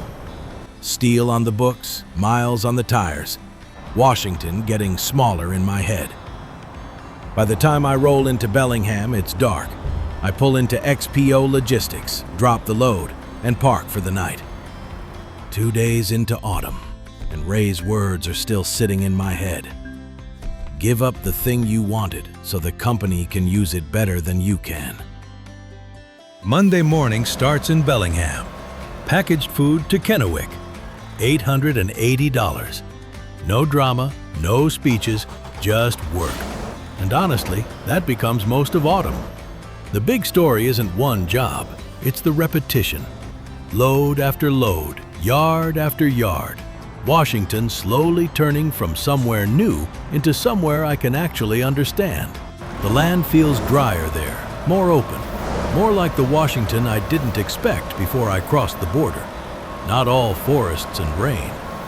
A lot of this state is hills, farms, desert color, and long roads under a pale sky. The packaged food delivery clears. Excellent. The account climbs again. Then the cargo market gives me something more interesting. Kennewick to Grand Coulee. Dynamite. $959. Hazardous freight still makes me sit up straighter. It isn't just another box in the trailer. It's paperwork, responsibility, and the kind of cargo that reminds you not to get casual with 40 feet of steel behind you. I get loaded and start north. The road to Grand Coulee feels different, smaller, quieter, more remote. And then the dam appears. The Grand Coulee Dam isn't just big, it's ridiculous. A concrete wall across the Columbia River, one of the largest power-producing structures in the United States, built during an era when America seemed determined to reshape the landscape with steel, concrete, and impossible confidence. I slow down near the viewpoint because there's no way I'm just driving past it. This is the part nobody told me about when I wanted to become a trucker. I thought it would be freight, fuel, repairs, long hours. And it is. But sometimes it's also this. A dam glowing in the dark, a truck cooling under you, and a view you'd never have seen if you'd stayed home waiting for life to become convenient. I take the dynamite down into the canyon area and deliver it near the bottom. Excellent rating, $959, 8 hours on the clock. Then I climb back up to the truck stop near the view, back the Mack in, and sleep with the dam sitting out there in the night like some giant stone machine. Morning comes with one of the best views I've had since starting this company. You sound awake. I'm parked above Grand Coulee Dam, so yeah, I'm awake. Hard not to be. Pretty place. That's underselling it. Fine. Very large concrete wonder. Better? Much better. I've got more dynamite if your concrete wonder has inspired you. That sentence feels risky. Grand Coulee to Colville, $816. Shorter run, still hazardous. I'll take it. Thanks, Mia. I head back down, load the next dynamite run, and move toward Colville. The road takes me through smaller town Washington, past trees, hills, roadside businesses, and one burger place that makes me consider whether a trucking company can claim fries as operational fuel. Colville itself feels small, practical, tucked into the northeast of the state. I roll through town, make my way to the quarry and construction yard, and drop the load. Excellent again. $816. By now, the account is around $6,000. Better. Still not enough. From Colville, I take dry milk all the way to Olympia. $977. Olympia is the state capital of Washington, which makes it feel a little strange arriving there at night with a dry van full of milk powder. But that's trucking. Sometimes history is marble buildings and government offices. Sometimes it's a Target loading dock at 11 at night. The job clears. Excellent. The account pushes past 7,000. Then Olympia back to Spokane with more dynamite. $1,234. A proper good one. The roads start blending together in the way they do when a season becomes work instead of adventure. Fuel stops, way stations, loading doors, trailer checks, white lines, dark hills, early mornings. But the money is moving, and I can feel myself getting better. Not in some dramatic way, just small things. Cleaner turns, better backing, less panic when the yard is tight, less guessing where the trailer will go. By the time I drop the dynamite in Spokane, the account sits around $8,300. Still not enough for the right truck, but close enough that I can taste the decision coming. The next run takes me to Vancouver, Washington. Not Canada, Washington's Vancouver, down on the Columbia River, just across from Portland, Oregon. It's a strange thing, seeing a name you think you know and realizing America has another one waiting somewhere else. The steel bridge into the area catches the evening light, and for a moment, the whole place feels like a gateway. North, south, east, west. Hank Haulage has spent autumn inside Washington learning its corners, but now it's time to turn back toward Montana. Because if I'm going to buy a truck, I want to do it at home. Thursday morning, I leave Vancouver with guardrails, bound for Spokane. $790. By now, Washington doesn't feel new in the same way. It's still big, still beautiful, still full of places I've barely touched, but the fear has gone out of it. Seattle, Spokane, Bellingham, Kennewick, Grand Coulee, Colville, Olympia, Vancouver. Names on a map have become yards, roads, turns, and payslips. The Spokane delivery clears around midday. Excellent. The bank sits just under 10 grand. Then I see the job that finally points me home. Spokane to Butte. Dynamite. $1,400. It feels right. One last hazardous load, out of Washington and back into Montana. The kind of job that says autumn isn't finished yet, but the season is turning toward its answer. The drive into Butte comes at night. Butte is mining country, copper country, a place built on digging value out of hard ground. That feels fitting, because this whole autumn has been the same idea in trucking form. Small jobs, hard miles, a little value carved out of every run. I back the dynamite into the construction yard, careful and slow, and the delivery clears. Excellent. Good XP. Good money. Another notch of confidence, reversing the trailer into a tight spot. Friday morning, I take computers from Butte to Billings. $922 from Keeney and Nagel. Home freight. The kind of job that feels smaller than the miles behind me, but bigger because of where it ends. Billings comes back into view, and I realize how different it feels now. When I left, Hank Haulage was one man, one truck, one trailer, and a ridiculous idea.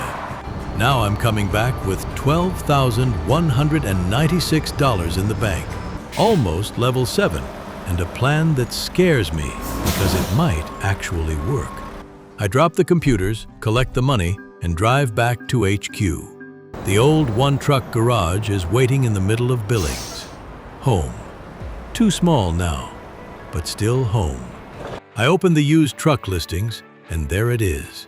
A white Mack Anthem day cab. Same shape as mine. Same look. 3-star condition. 755,000 miles. $11,050. It's not new. It's not fancy. It's not a dream truck. It's exactly what I need. I've only got one garage slot. One truck. Mine.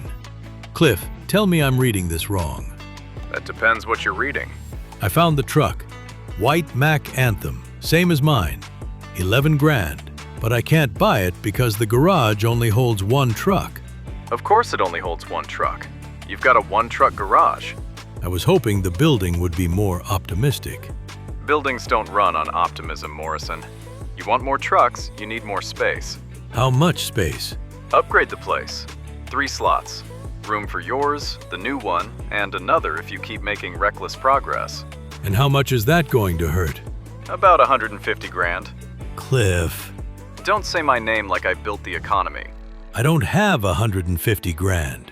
No, but banks do. I really wanted to avoid a loan. Everyone does. Then they try to grow a business. What if it buries me? Then don't borrow to look successful. Borrow to earn. A second driver and another truck can help pay for the thing that made them possible. That almost sounds wise. Okay, thanks, Cliff. I'll call the bank now. Good luck! It was bound to happen eventually. I hate that he's right. So I call the bank. This is the bank, Hope speaking. Hi, Hope. My name's Hank Morrison. I run Hank Haulage out of Billings. I've submitted paperwork for a business loan. I've got it here. Garage expansion, fleet growth, second vehicle purchase planned. That's right. I need to upgrade from a single truck garage to a 3-truck setup. And you're requesting $150,000. Yes, ma'am. Your business is young, but the delivery record is clean and the projected driver income helps. I can approve it under the terms listed. 6% interest, daily repayment of $906. That number sounds louder when you say it. Most loan numbers do. I'm trying to build this the right way. Then remember something, Hank. Debt is a tool, not a rescue plan. Use it to create income, not comfort. That's good advice. It's expensive advice if people ignore it. I won't. Then congratulations, your loan is approved. Amazing. Thank you, Hope. You have a great day. You too, Mr. Morrison. Bye. I hang up and stare at the screen for a second. One click, and Hank Haulage changes shape. I take the loan. Then I upgrade the garage. $150,000 gone, just like that. For about a week, the builders take over the yard. Trucks, tools, concrete, framing, doors, lights. The old one-truck setup stretches into something bigger. When it's finished, it still feels like my place. Just less like a dream hiding in a shed. More like a company. Then I buy the Mack. $11,050. The second white Anthem slots into the garage beside mine, and for the first time ever, Hank Haulage owns more than one truck. Now I need someone to drive it. The recruitment agency gives me a name, Pierre B. Older guy, beard, calm face. Driver rating 0.8. Wage of $61 per delivery plus 51 cents a mile. A little experience in flammable cargo, high-value freight, and fragile loads. Not a superstar, but steady is worth more than shiny.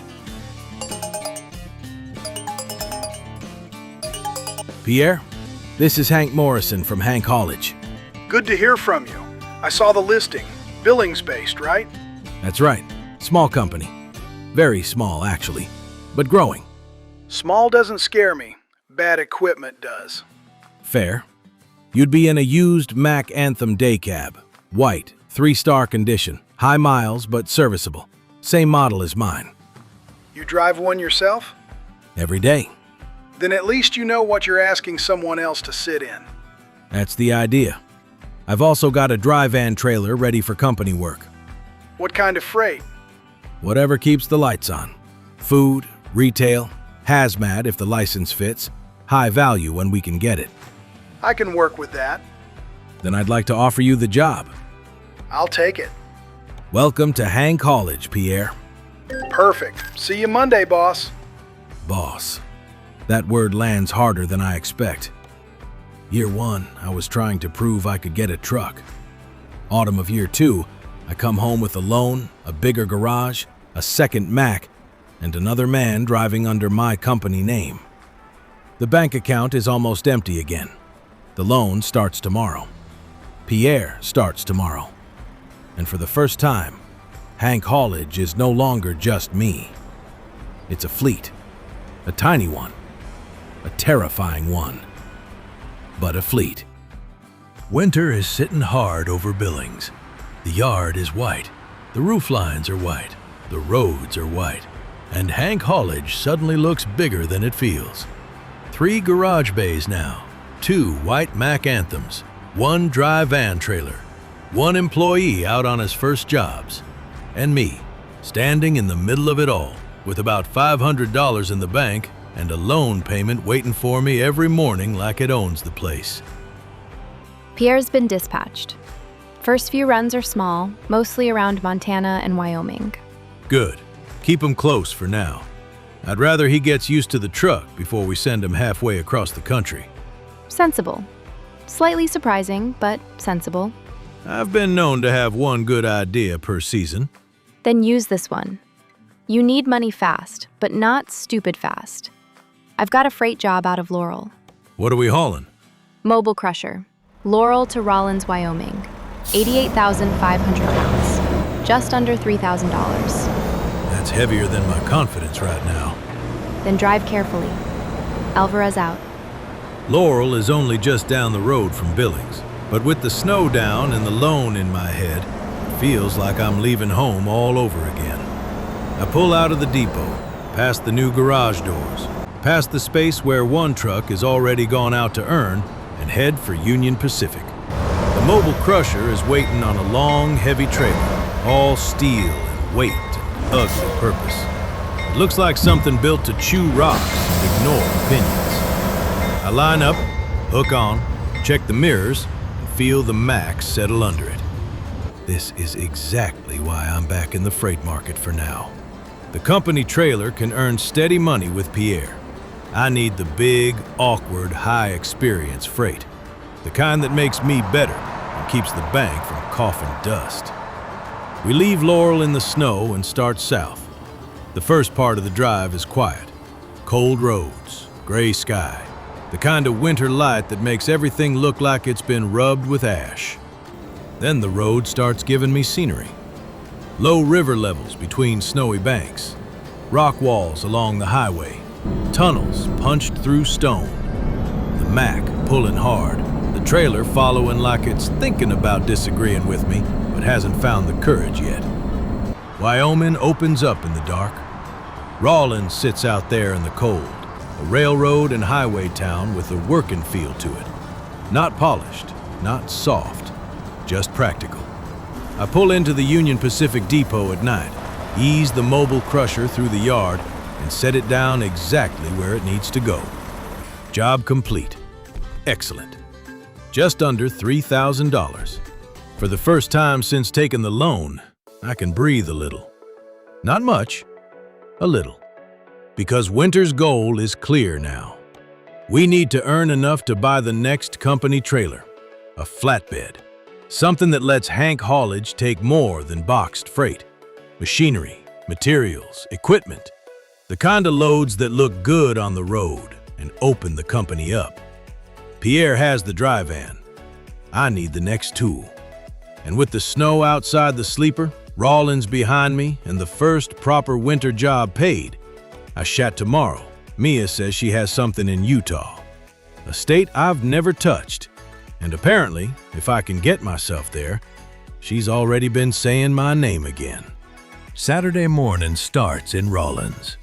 Cold, clear, and sharp enough to make the whole yard look frozen in place. I've got a route south if you want it. South sounds warmer. I'm listening. Rawlins to Salina, Utah. Autonomous tractors. 2 units. DFA to Leaper. $2,300. Utah? First time for Hank Haulage, unless you went without telling me. I can barely sneak past a fuel receipt. You'd know. There are also a couple of specialist loads down there. I put your name forward. You keep doing that. You keep proving me right. So kind of you. Thanks, Mia. I pick up the autonomous tractors from DFA just after 7. 2 machines strapped down on the trailer. Clean and expensive looking. The kind of freight that feels like the future sitting behind an old Mack with too many miles. We head south with snow still on the ground and sun cutting through the cold. Utah comes in quietly at first. A border sign, a change in the land, a different color to the distance. Then the state starts showing itself. Utah is famous for red rock, desert basins, mountains, national parks, mining, and wide roads that look like they were drawn with a ruler and a dare. Salina sits in central Utah, small and tucked into the route network, the sort of place that makes sense for freight because it connects bigger places without trying to be one. I pull through the gates, back the trailer in, and finish the job clean. Excellent. $2,323. A nice hit of money, a nice hit of confidence. And then, Mia gives me the one she really wanted me here for. Special transport out of Salina. Destination, Cedar City. Articulated hauler. That's the giant dump truck thing? That's the technical description, yes. How big? Big enough that you'll have escorts. Front and rear. Same crew as last time? Looks like it. Good. They already know I'm only mostly a problem. Thanks again, Mia. By late afternoon, the load is sitting there under work lights. A massive articulated hauler strapped to a double-jointed heavy trailer, changed down, checked, and checked again. The escorts are waiting. I take a breath. This is the kind of job that doesn't pay the most money, but it pays in reputation. Morrison, good to see you again. Same rules. Stay with me, no sudden lane changes, and don't try to become creative. Copy that. Creativity is parked for the evening. I'll watch the traffic behind. You watch that trailer. It's got more elbows than a family dinner. That's comforting. Wasn't meant to be. We roll out of Salina around 5. Winter makes the light disappear early, and by the time the route stretches properly ahead of us, the road is already going dark. The hauler sits wide and heavy behind me. Every turn is slower. Every lane feels narrower. Every sign and barrier looks like it woke up wanting to be involved. The strange thing is, I like this. Not because it's easy, because it isn't. There's no pretending on a job like this. You either control the truck, or the truck explains physics to you in public. And right now, with escorts front and rear, Utah falling dark around us, and Hank Haulage written on the side of my cab, I feel like maybe the company is earning its name. Morrison? Tell me that ain't you dragging a dump truck through Utah with a police parade? Depends who's asking. Sidewinder. Professional rumor collector. I heard Hank Haulage has employees now. 1 employee. Look at you. Last year you borrowed trucks. Now you're becoming traffic management. I'm trying not to hit anything large enough to be in a county record. Proud of you, buddy. Terrified for Utah, but proud. He disappears back into the noise of the road, and I keep the Mack steady. By the time we reach Cedar City, it's late. Cedar City sits in southern Utah, known as a gateway toward national parks and red rock country. But tonight, I'm not sightseeing. I'm threading a giant load through town and trying not to make the local news. Final approach. Keep it slow through the turns. Traffic is held. You're clear behind. Copy. Bringing it in. See you next time, guys. At BHP, the escorts peel off, and I take the load into the yard. The final parking is slow, ugly, and careful, which is trucking for successful. Job complete. Excellent. $1,000 and change. 583 XP. Level 7. I put the new skill point into Class 3 flammable liquids. That's Winter doing its job. More risk, more skill, more doors opening. And somewhere back behind all of this, Pierre is out there with the dry van, carrying the first piece of Hank Haulage that isn't being driven by me. Cedar City is quiet by the time the special transport paperwork clears. Pierre, how's the first stretch treating you? Truck steady. Trailer's behaving. I've done a few smaller runs around Montana. One down toward Casper. Nothing dramatic. That's exactly what I wanted to hear. You sure? Some bosses like dramatic, if it pays. Dramatic is fine when I'm driving. When it's my truck and my trailer somewhere else, I like boring. Then you'll be happy. 4 jobs in. No angry customers, no damaged freight. Good work. Don't spend the money before I earn it. Too late. I've already emotionally bought a flatbed. That sounds like a you problem, boss. Boss still sounds strange, but less strange than it did a week ago. The next morning, I pick up almond boxes out of Cedar City, bound for Evanston, Wyoming. Penske Logistics double dry trailer, $1,500. Not a monster job, not a special transport, just a good, honest run back north with enough money attached to make it worth the miles.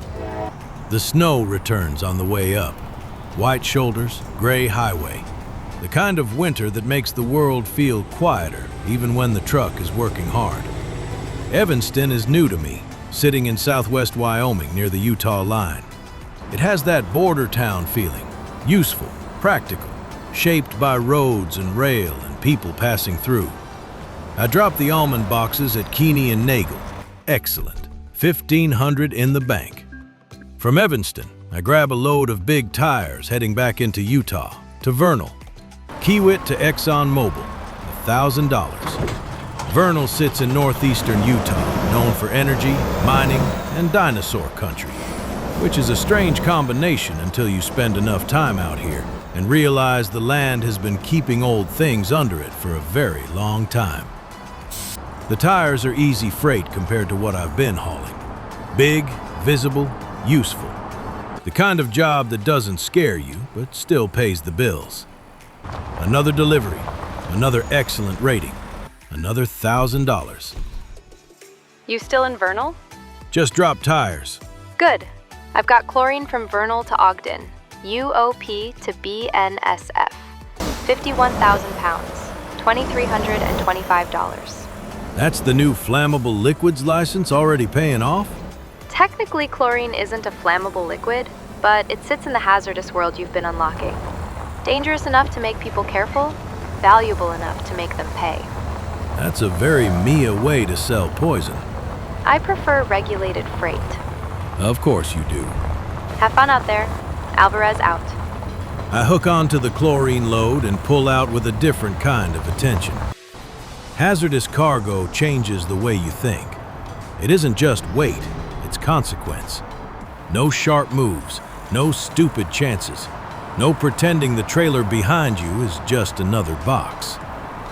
The drive into Ogden brings early winter darkness. Ogden sits north of Salt Lake City, historically a major rail junction, one of those places where freight has mattered for a long time. Roads, rail, warehouses, industry. A good place for Hank Haulage to be seen doing serious work. I pull through town around 7, back into BNSF, and set the chlorine down. Excellent. $2,325. Now the account is starting to look alive again. Not rich. Alive. The next morning is lighter work. Ogden to Rock Springs. 3 brand new Kenworth trucks from dealer to dealer. $1,100. There's something unfair about hauling 3 shiny trucks behind my battered old Mack. No discount for delivery, apparently. Still, it's a good run. Clean roads, decent pay, and a reminder that one day Hank Haulage needs better equipment, not just more equipment. I dropped the trucks at Kenworth and Rock Springs and checked the numbers. $13,347 in the bank. For the first time this winter, I opened the trailer market without immediately laughing at myself. Dry van, we already have. Bottom dumper, interesting, but not yet. Flatbed, locked until level 8. Around $30,000. That's the target. A proper flatbed means more kinds of freight, better visuals, more flexibility, and eventually, another company trailer for another driver. I check used trucks too. Another Mack Anthem day cab is listed for around 25 grand. Too much. For now. Winter isn't about buying everything. Winter is about getting ready. And level 8 is sitting just up the road. From Rock Springs, I take a scraper down to Cheyenne. $1,500. A long, awkward piece of machinery on a trailer that makes every corner feel like a small negotiation. Cheyenne is Wyoming's capital, but it also feels like a freight crossroads. Interstates, rail, industry, that mix of government and grit you get in places that have had to matter for a long time. I pull into BNSF, drop the scraper, and take the money. Another job done. Another chunk of experience. Another step closer. You're in Cheyenne? Just finished the scraper. Good. I've got a request. Massive tech part. Cheyenne to Rock Springs. Same type of specialist work you handled before. They asked for us? They asked if the Billings driver with the white Mack was available. That's almost a compliment. Don't let it make you weird. Too late. $1,740. Not the biggest money, but excellent experience and very good reputation. Book it. By 6:30, it's already dark. Winter nights don't wait around. The massive tech part sits loaded and secured, strange and oversized, the kind of cargo that looks expensive even if you don't know what it does. The escorts are back again. Morrison, round 2 for the winter. Keep it tidy and we'll all get home bored. Bored sounds perfect. I'll take boring. Last guy I had thought cones were suggestions. I respect cones deeply. That's the spirit. We roll out of Cheyenne into the dark. The route back to Rock Springs feels different under escort. Slower, tighter, more official. Every ramp and lane change has a rhythm. Lead calls it. Rear protects it. I just keep the Mack smooth and the trailer honest. These are the jobs that build the name. Not because they pay the most, because someone has to trust you before they hand you something this big, this awkward, and this expensive. Hank Haulage is still tiny. 1 garage in Billings, 2 trucks, 1 employee, 1 dry van. A loan payment that bites every morning. But tonight, on a winter highway in Wyoming, with escorts front and rear, the company feels bigger than the numbers. Still awake back there? Hold your speed steady. Yes, sir. Copy. Holding. Traffic's stacking but behaving. You're clear. That might be the nicest thing traffic's ever done for me. Don't compliment it. It'll hear you. The miles pass slowly. Dark road, snow at the edges.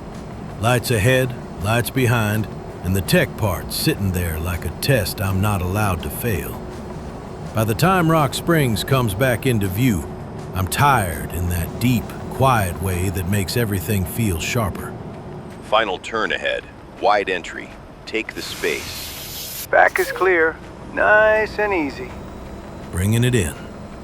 The escorts stop outside, and I take the load into the yard. The parking takes patience. A few corrections. No rushing. No pride. Just get it done. Job complete. Excellent. $1,700. 1,019 XP. The level bar jumps hard, almost all the way to level 8. I sit there for a second, staring at the screen. That one job nearly does what a dozen small ones couldn't.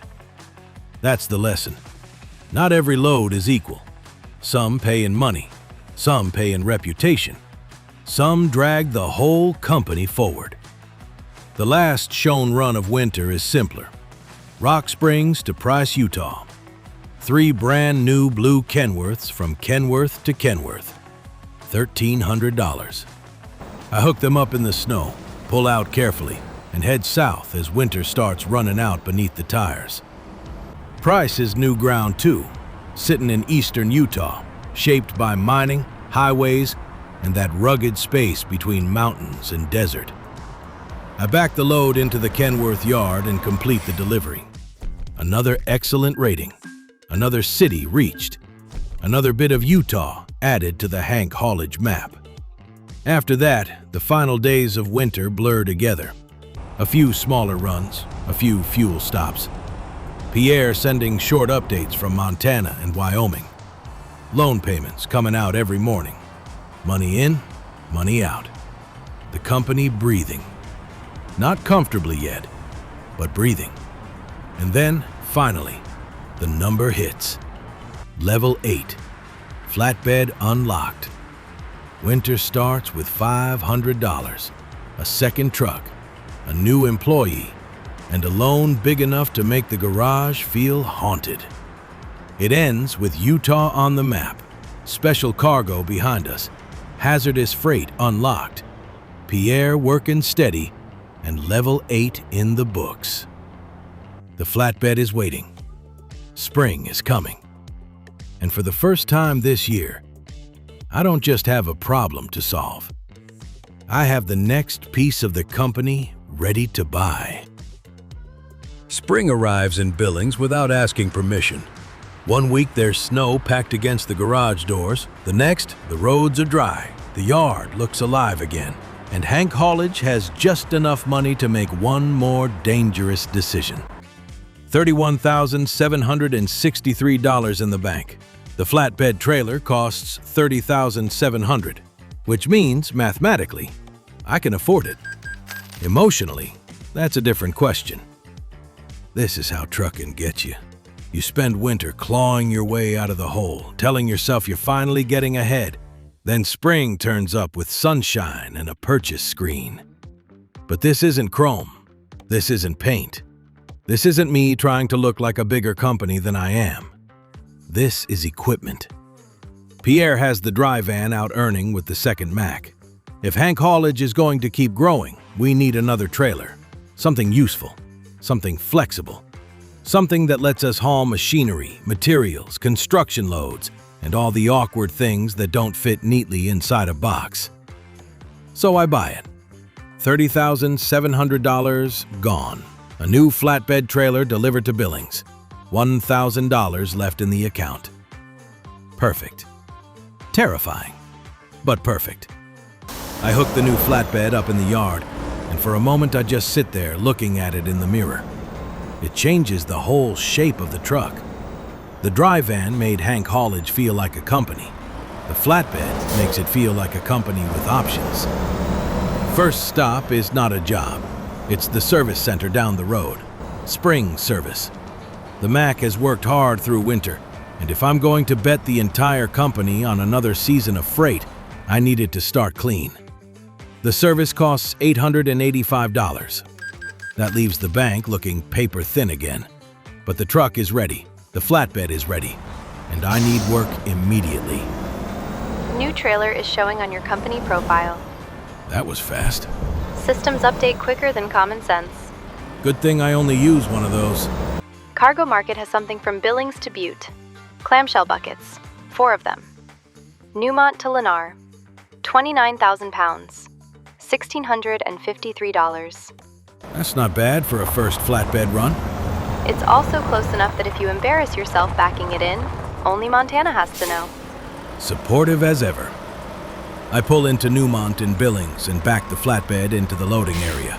4 clamshell buckets get loaded and strapped down. Heavy steel sitting open on the trailer like giant scoops waiting to bite into the earth. This is already different from the dry van. With the dry van, the cargo disappears behind doors. With the flatbed, everyone can see what you're carrying. Everyone can see how it's strapped. Everyone can see if you've got it wrong. There's something honest about that. We leave Billings for Butte. Spring sun on dry road, the snow gone from the shoulders, the Mack feeling lighter than it did under winter's oversized loads. Butte waits with its mining history and hard edges. Copper made the place famous, but freight keeps places like this breathing now. Construction, machinery, materials, the things towns need when they're still building and rebuilding themselves. At Lennar, I bring the flatbed around and try to back it in.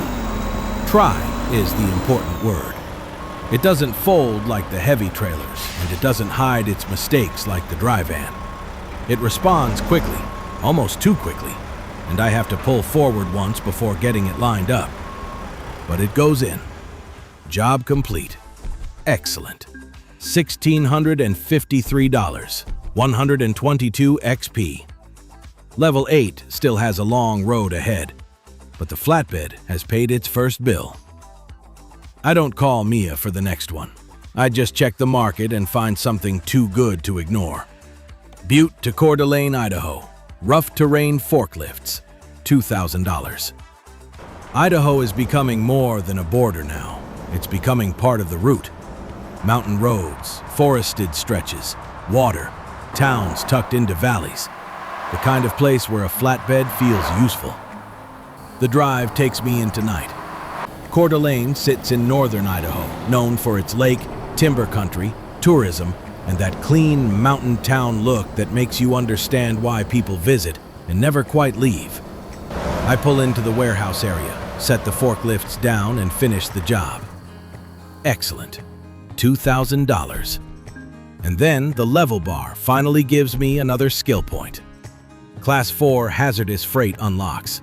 Flammable solids, magnesium, nitrocellulose, white phosphorus, sodium, potassium. Spring is already doing what it needs to do. New trailer, new cargo, new state miles, new license, and a bank account that still looks like it fell down some stairs. Wednesday morning starts in Coeur d'Alene with the flatbed empty and the account slowly recovering. Where are you sitting? Coeur d'Alene. And I can say it now without sounding like I'm choking on gravel. Personal growth. I've got 2 mobile air compressors heading to Helena. 16,000 pounds. $1,524. Back to Montana? Back to Montana. Flatbed job, clean route, decent money. Book it. The air compressors sit low and neat on the trailer. Nothing dramatic, but exactly the kind of cargo I bought this flatbed for. I strap them down and head east. The more I use the trailer, the more it starts to feel like part of the company instead of a very expensive dare. Spring roads are kind to me. Dry pavement, blue sky, the mountains losing their winter bite. I cross back into Montana, and the welcome sign feels different this time. Not like returning after running away, but like coming back with proof. Helena waits ahead, Montana's capital, built in gold rush country and still carrying that old western weight in the hills around it. A place where history, government, and freight all manage to share the same roads. I pull into Lennar, line the flatbed up at the front, and back the compressors in. Excellent. $1,524, 95 XP. Not huge experience, but clean work. And clean work keeps a company alive. Boss, you got a minute? For you, yes. Unless this starts with, funny thing happened. No funny thing. Dry-van's working. I've been doing Billings, Sydney, Great Falls, Havre, Glendive. Some packaged food, some fertilizer, a little dynamite. You're getting around. Mostly Montana, a little Wyoming. Good short work. 600 here, 400 there, 500 when the route behaves. That money's helping more than you think. I know. I see the loan deductions too. Trying not to look at those directly. That's one method. How's the truck? Old, loud, honest. Same as yours, I imagine. Then it's perfect. Perfect is a strong word, but it starts every morning. That's good enough for me. Pierre is doing exactly what I need him to do. Nothing dramatic, no big heroic haul, just steady company income while I push the flatbed through spring. From Helena, I take roof shingles north to Kalispell, $1,337, Lennar to Lennar. Kalispell is new ground for Hank Haulage, tucked up near the Flathead Valley, close to glacier country, surrounded by the kind of Montana scenery that makes you forget you're technically working until the delivery yard reminds you. I arrive in the late evening, sun low, spring light still hanging around the hills. The drop is at a house construction site, which makes the roof shingles feel satisfyingly useful. Someone is building a home. I'm bringing the roof. That's not a bad way to spend a day. The backing is tighter than I'd like, but I get it in. Excellent. Another job done. The next morning, Kalispell gives me lumber to Kennewick, Washington. 46,000 pounds, $1,612. Heavy enough to make the Mack work, useful enough to make the flatbed feel like the right call. I cross back toward Washington with lumber strapped down behind me, over roads that feel made for wide, scenic shots.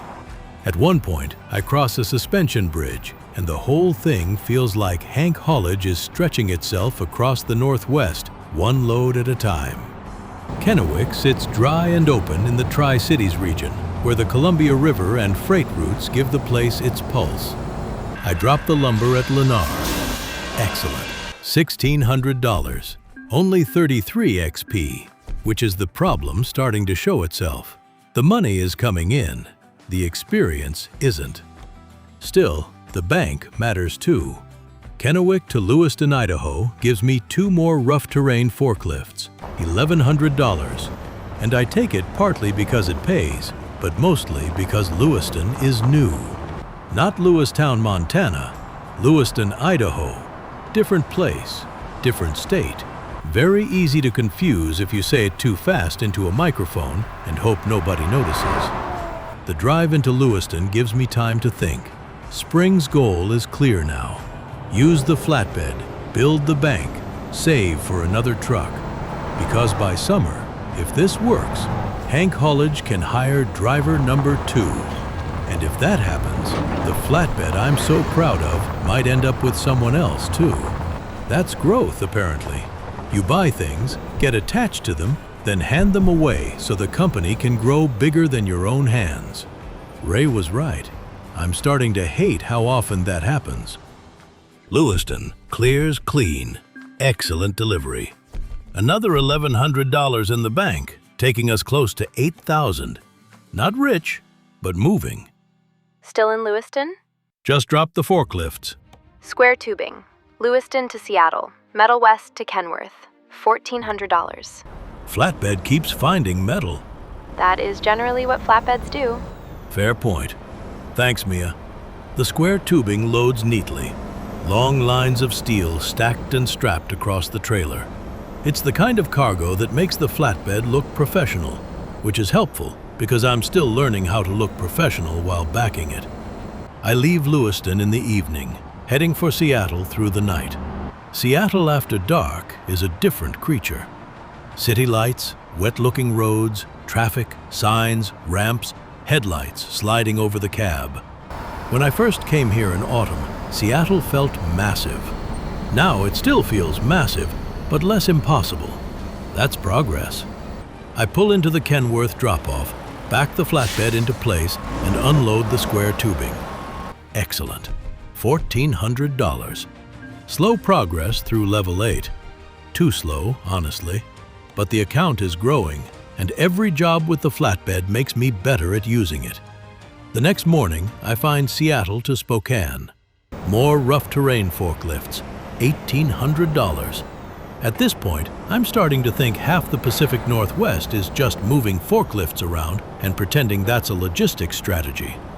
But $1,800 is $1,800. I load them, leave Seattle under clear Friday morning skies, and run east across Washington. Spokane greets me with sunshine, which feels like the state apologizing for all the night driving. The drop is at a construction site at the back of town.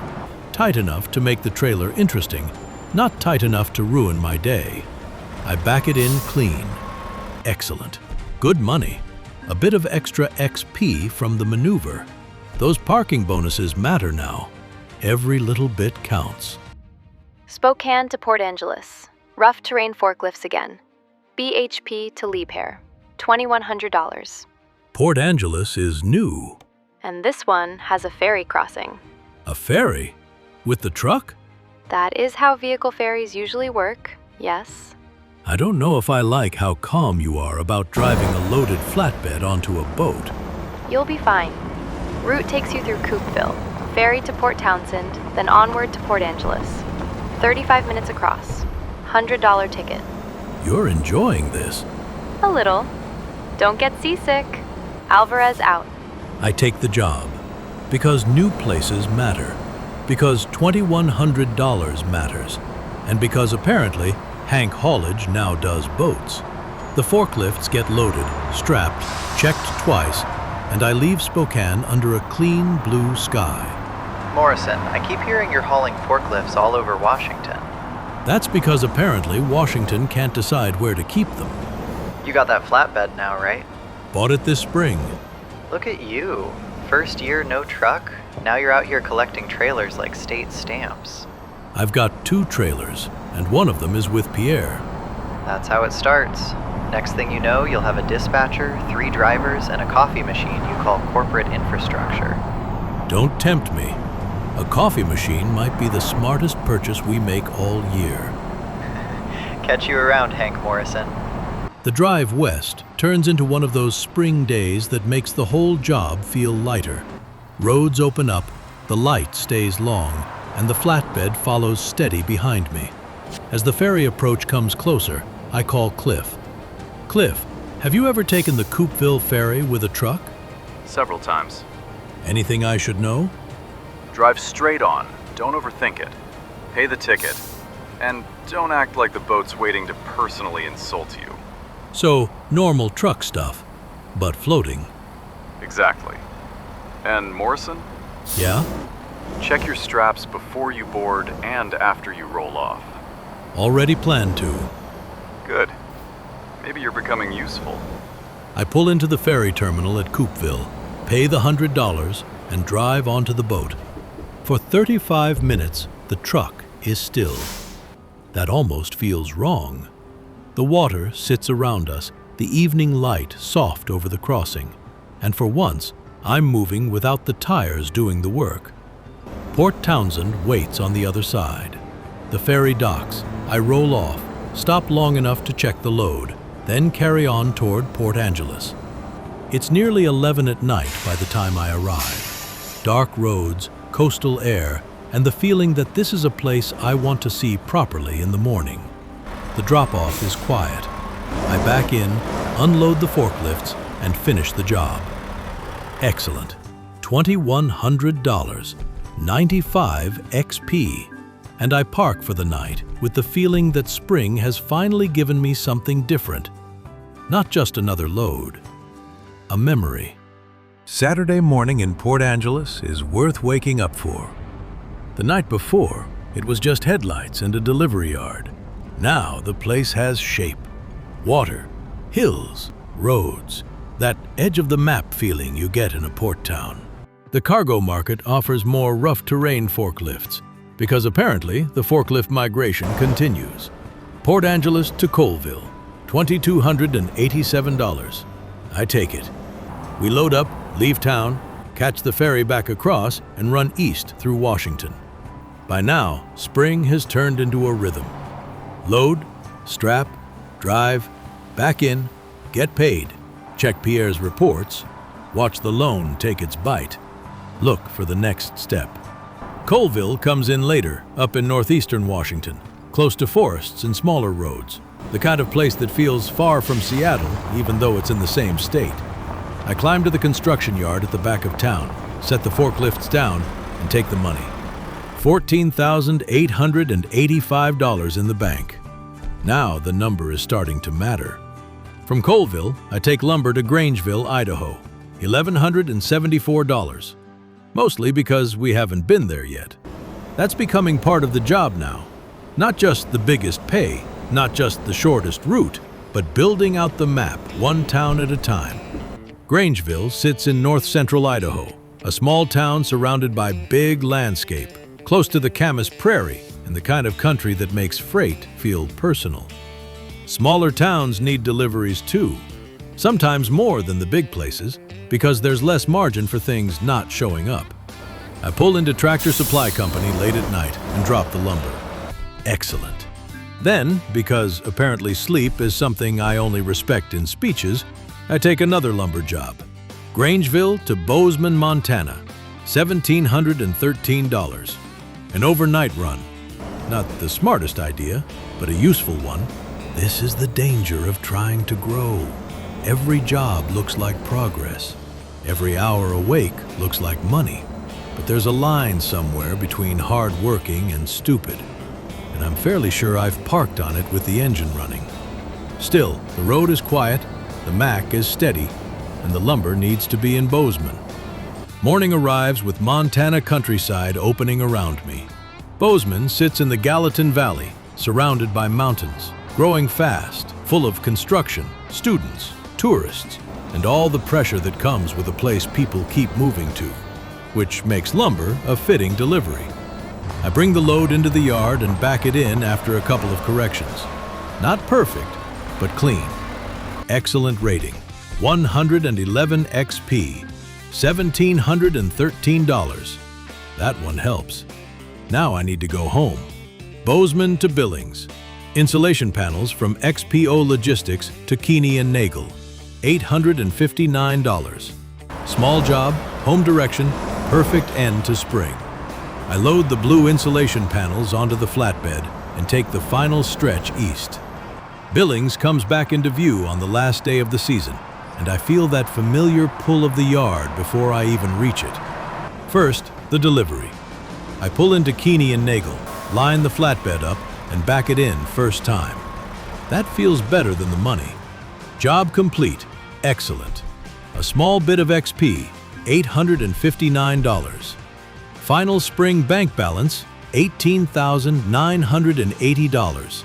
Almost 19 grand. Not enough for another truck yet, but close enough that Summer has a real target. I drive back to HQ with the flatbed behind me. The 3-bay garage is waiting. Pierre is still out earning with the dry van. The loan is still there. The next truck still needs to be found. The second driver is still just an idea, but the company feels different now. Spring started with $1,000 and a brand new flatbed I could barely afford. It ends with the trailer proven, Washington explored deeper, Idaho stretched wider, Montana connected again, and enough money in the account to start thinking about the third truck. I park the Mack in Billings and shut it down. For a couple of weeks, I need rest, actual rest, not sleep in a truck stop and call it a strategy, because summer is going to matter. The next driver, the next truck, maybe the next trailer upgrade. Hank Haulage is not comfortable yet, but it's moving. And this spring, for the first time, it feels like we're not just surviving the road, we're learning how to use it. Summer arrives with the kind of sunshine that makes every bad winter decision look like it might have been genius. The yard in Billings is dry, bright, and busy. 3 garage bays, 2 white Mack Anthems, 1 dry van, 1 flatbed, Pierre out earning, and $18,624 in the bank. Not a fortune, but enough to do the next dangerous thing. There's a Mack Anthem day cab sitting in the used listings.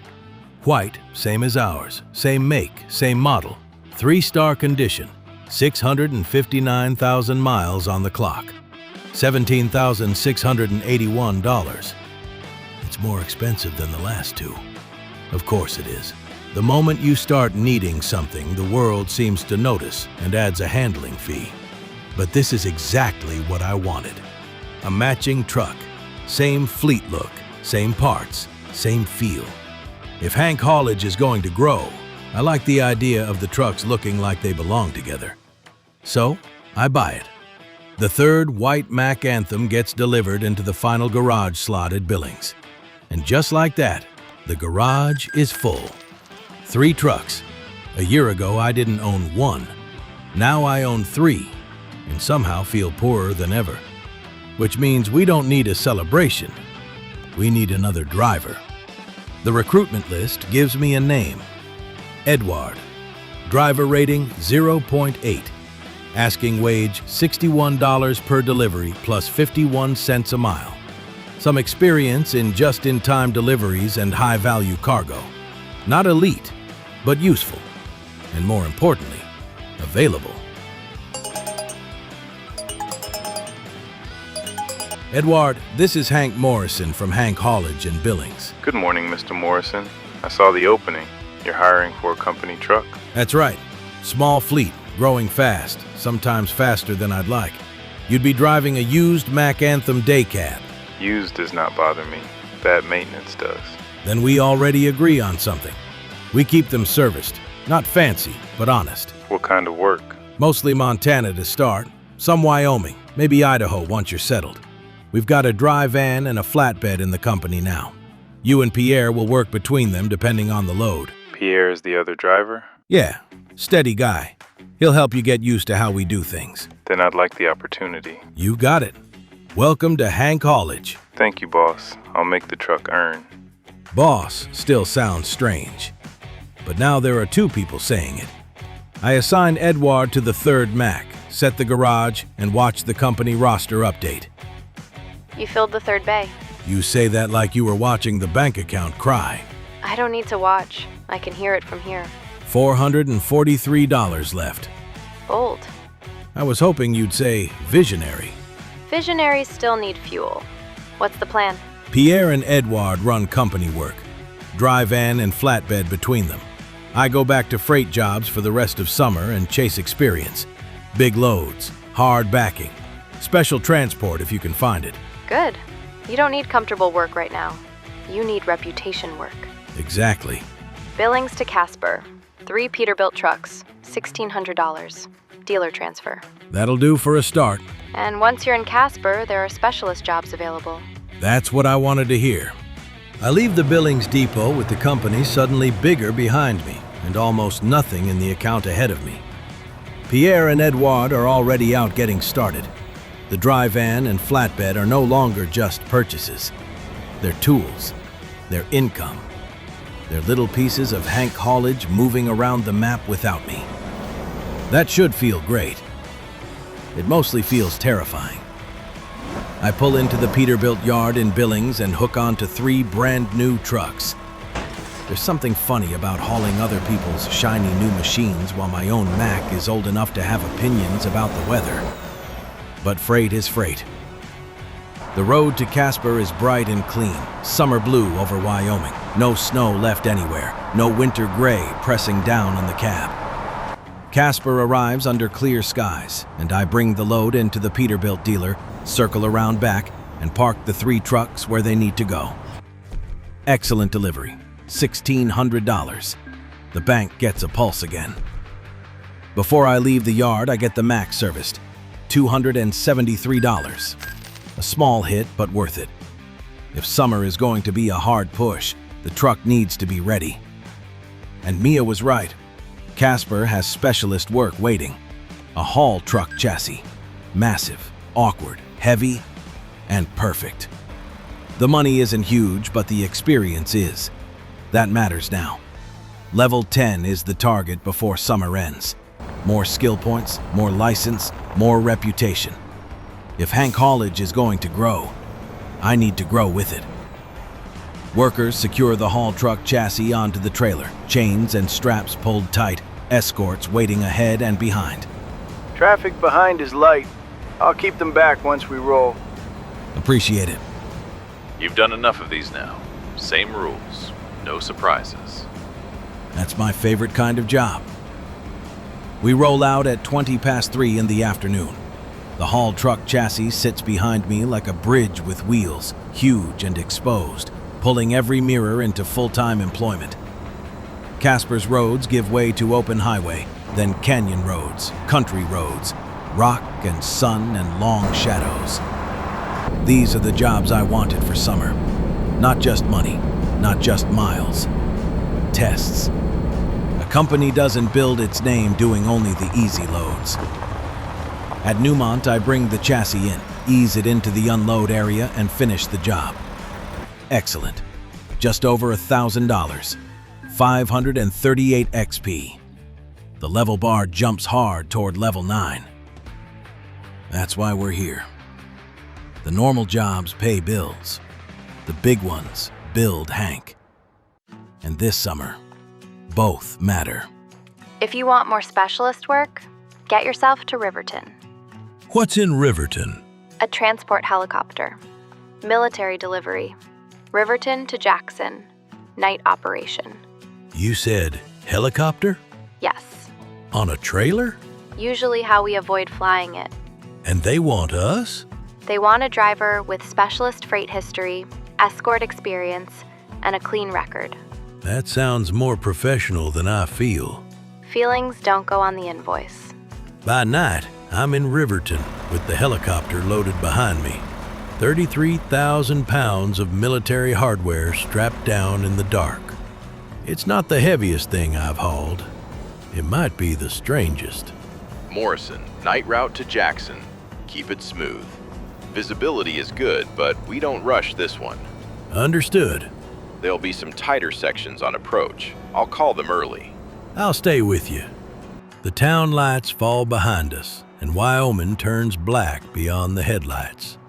A helicopter on a trailer looks wrong in the best way, like something that should be above the road has been grounded and handed to a trucker with bills to pay. I keep the Mack steady, every movement deliberate. At the military drop, I guide the trailer in and place the helicopter right over the helipad. That part makes me smile.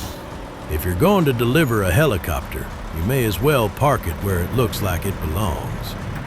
Excellent delivery. Money in. Experience in. Summer is working. The next morning, I shift from strange freight to dangerous freight. Vernal to Pocatello. Chlorine.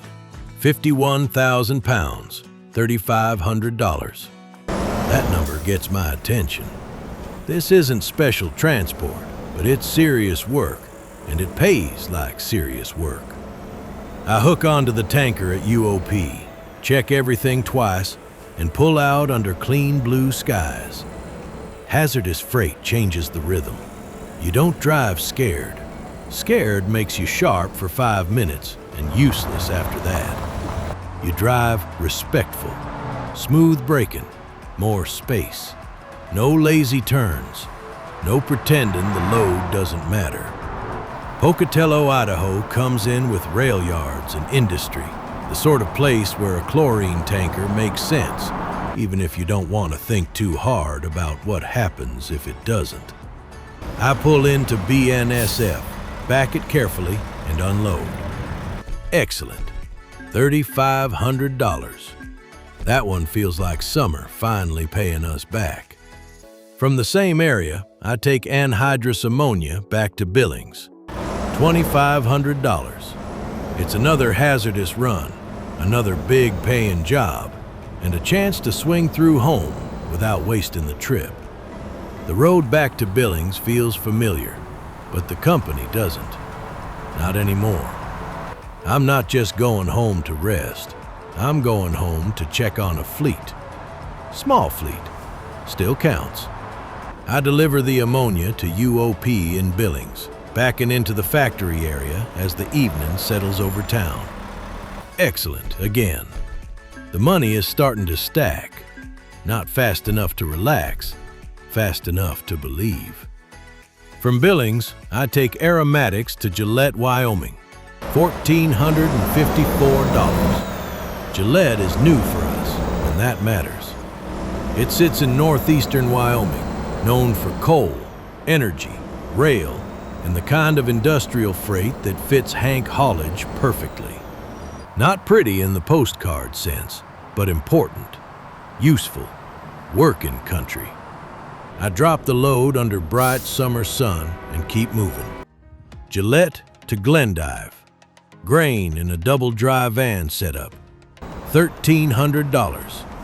Not much XP, but steady money. The kind of load Edouard or Pierre might handle one day, while I chase the complicated stuff. Glendive to Laurel is LPG gas, $2,000. And that one comes with Mia's real reason for pointing me there. There are specialist jobs out of Laurel. Good ones? Short ones, which, for what you need, might be better. Experience without losing a whole day? Exactly. Laurel to Billings, articulated hauler, 97,000 pounds. Escort required, around $1,000, but strong XP. That's practically local. Local doesn't mean easy.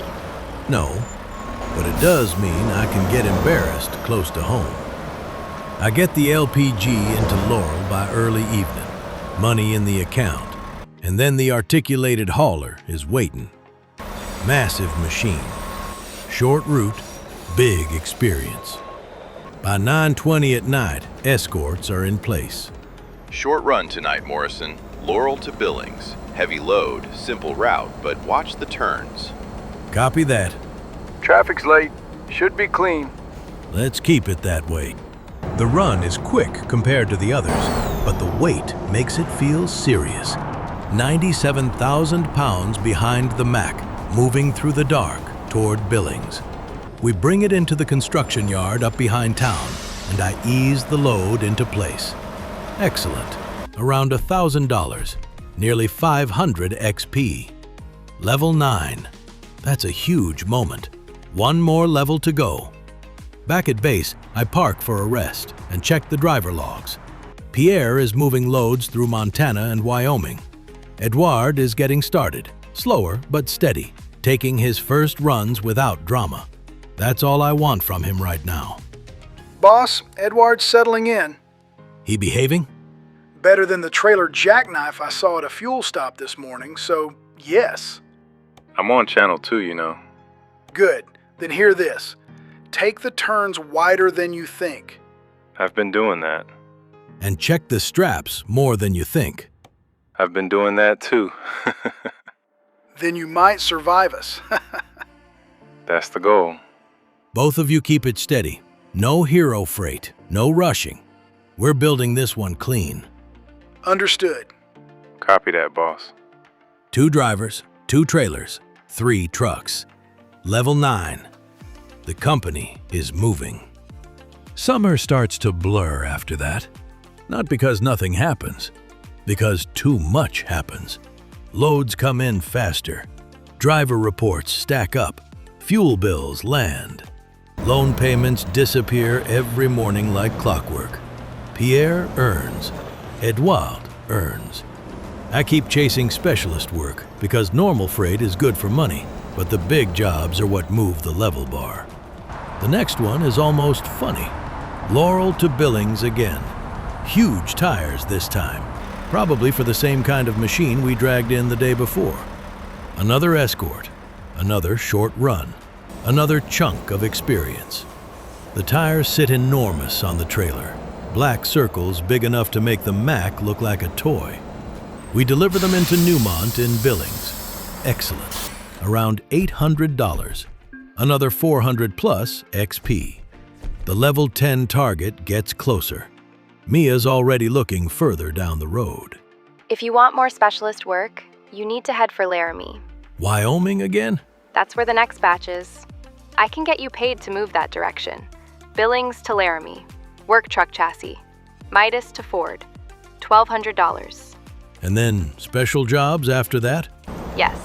Turnkey house construction. Massive tech part. Short routes. Good XP. Book the chassis. The work truck chassis gets loaded, and I run south into Wyoming again.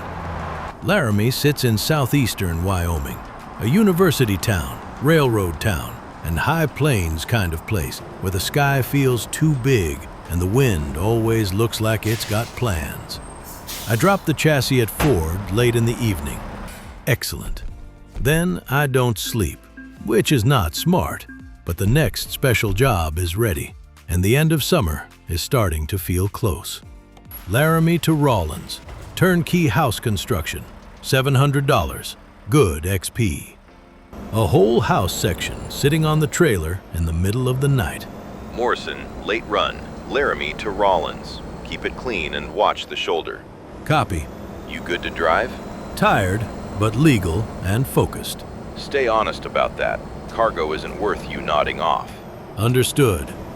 That line sticks with me because he's right. Growth pushes. Money pushes. Deadlines push. But none of it matters if I start pretending tired is the same as tough. We roll out around 1 in the morning.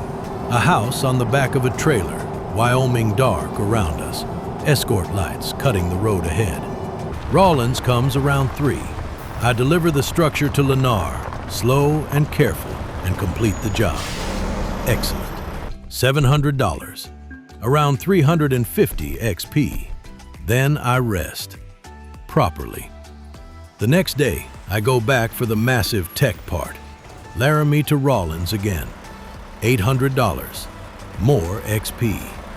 By midday, the sun is high, the heat is sitting over the road, and the tech part is strapped down like something that fell out of a science facility and landed on my schedule.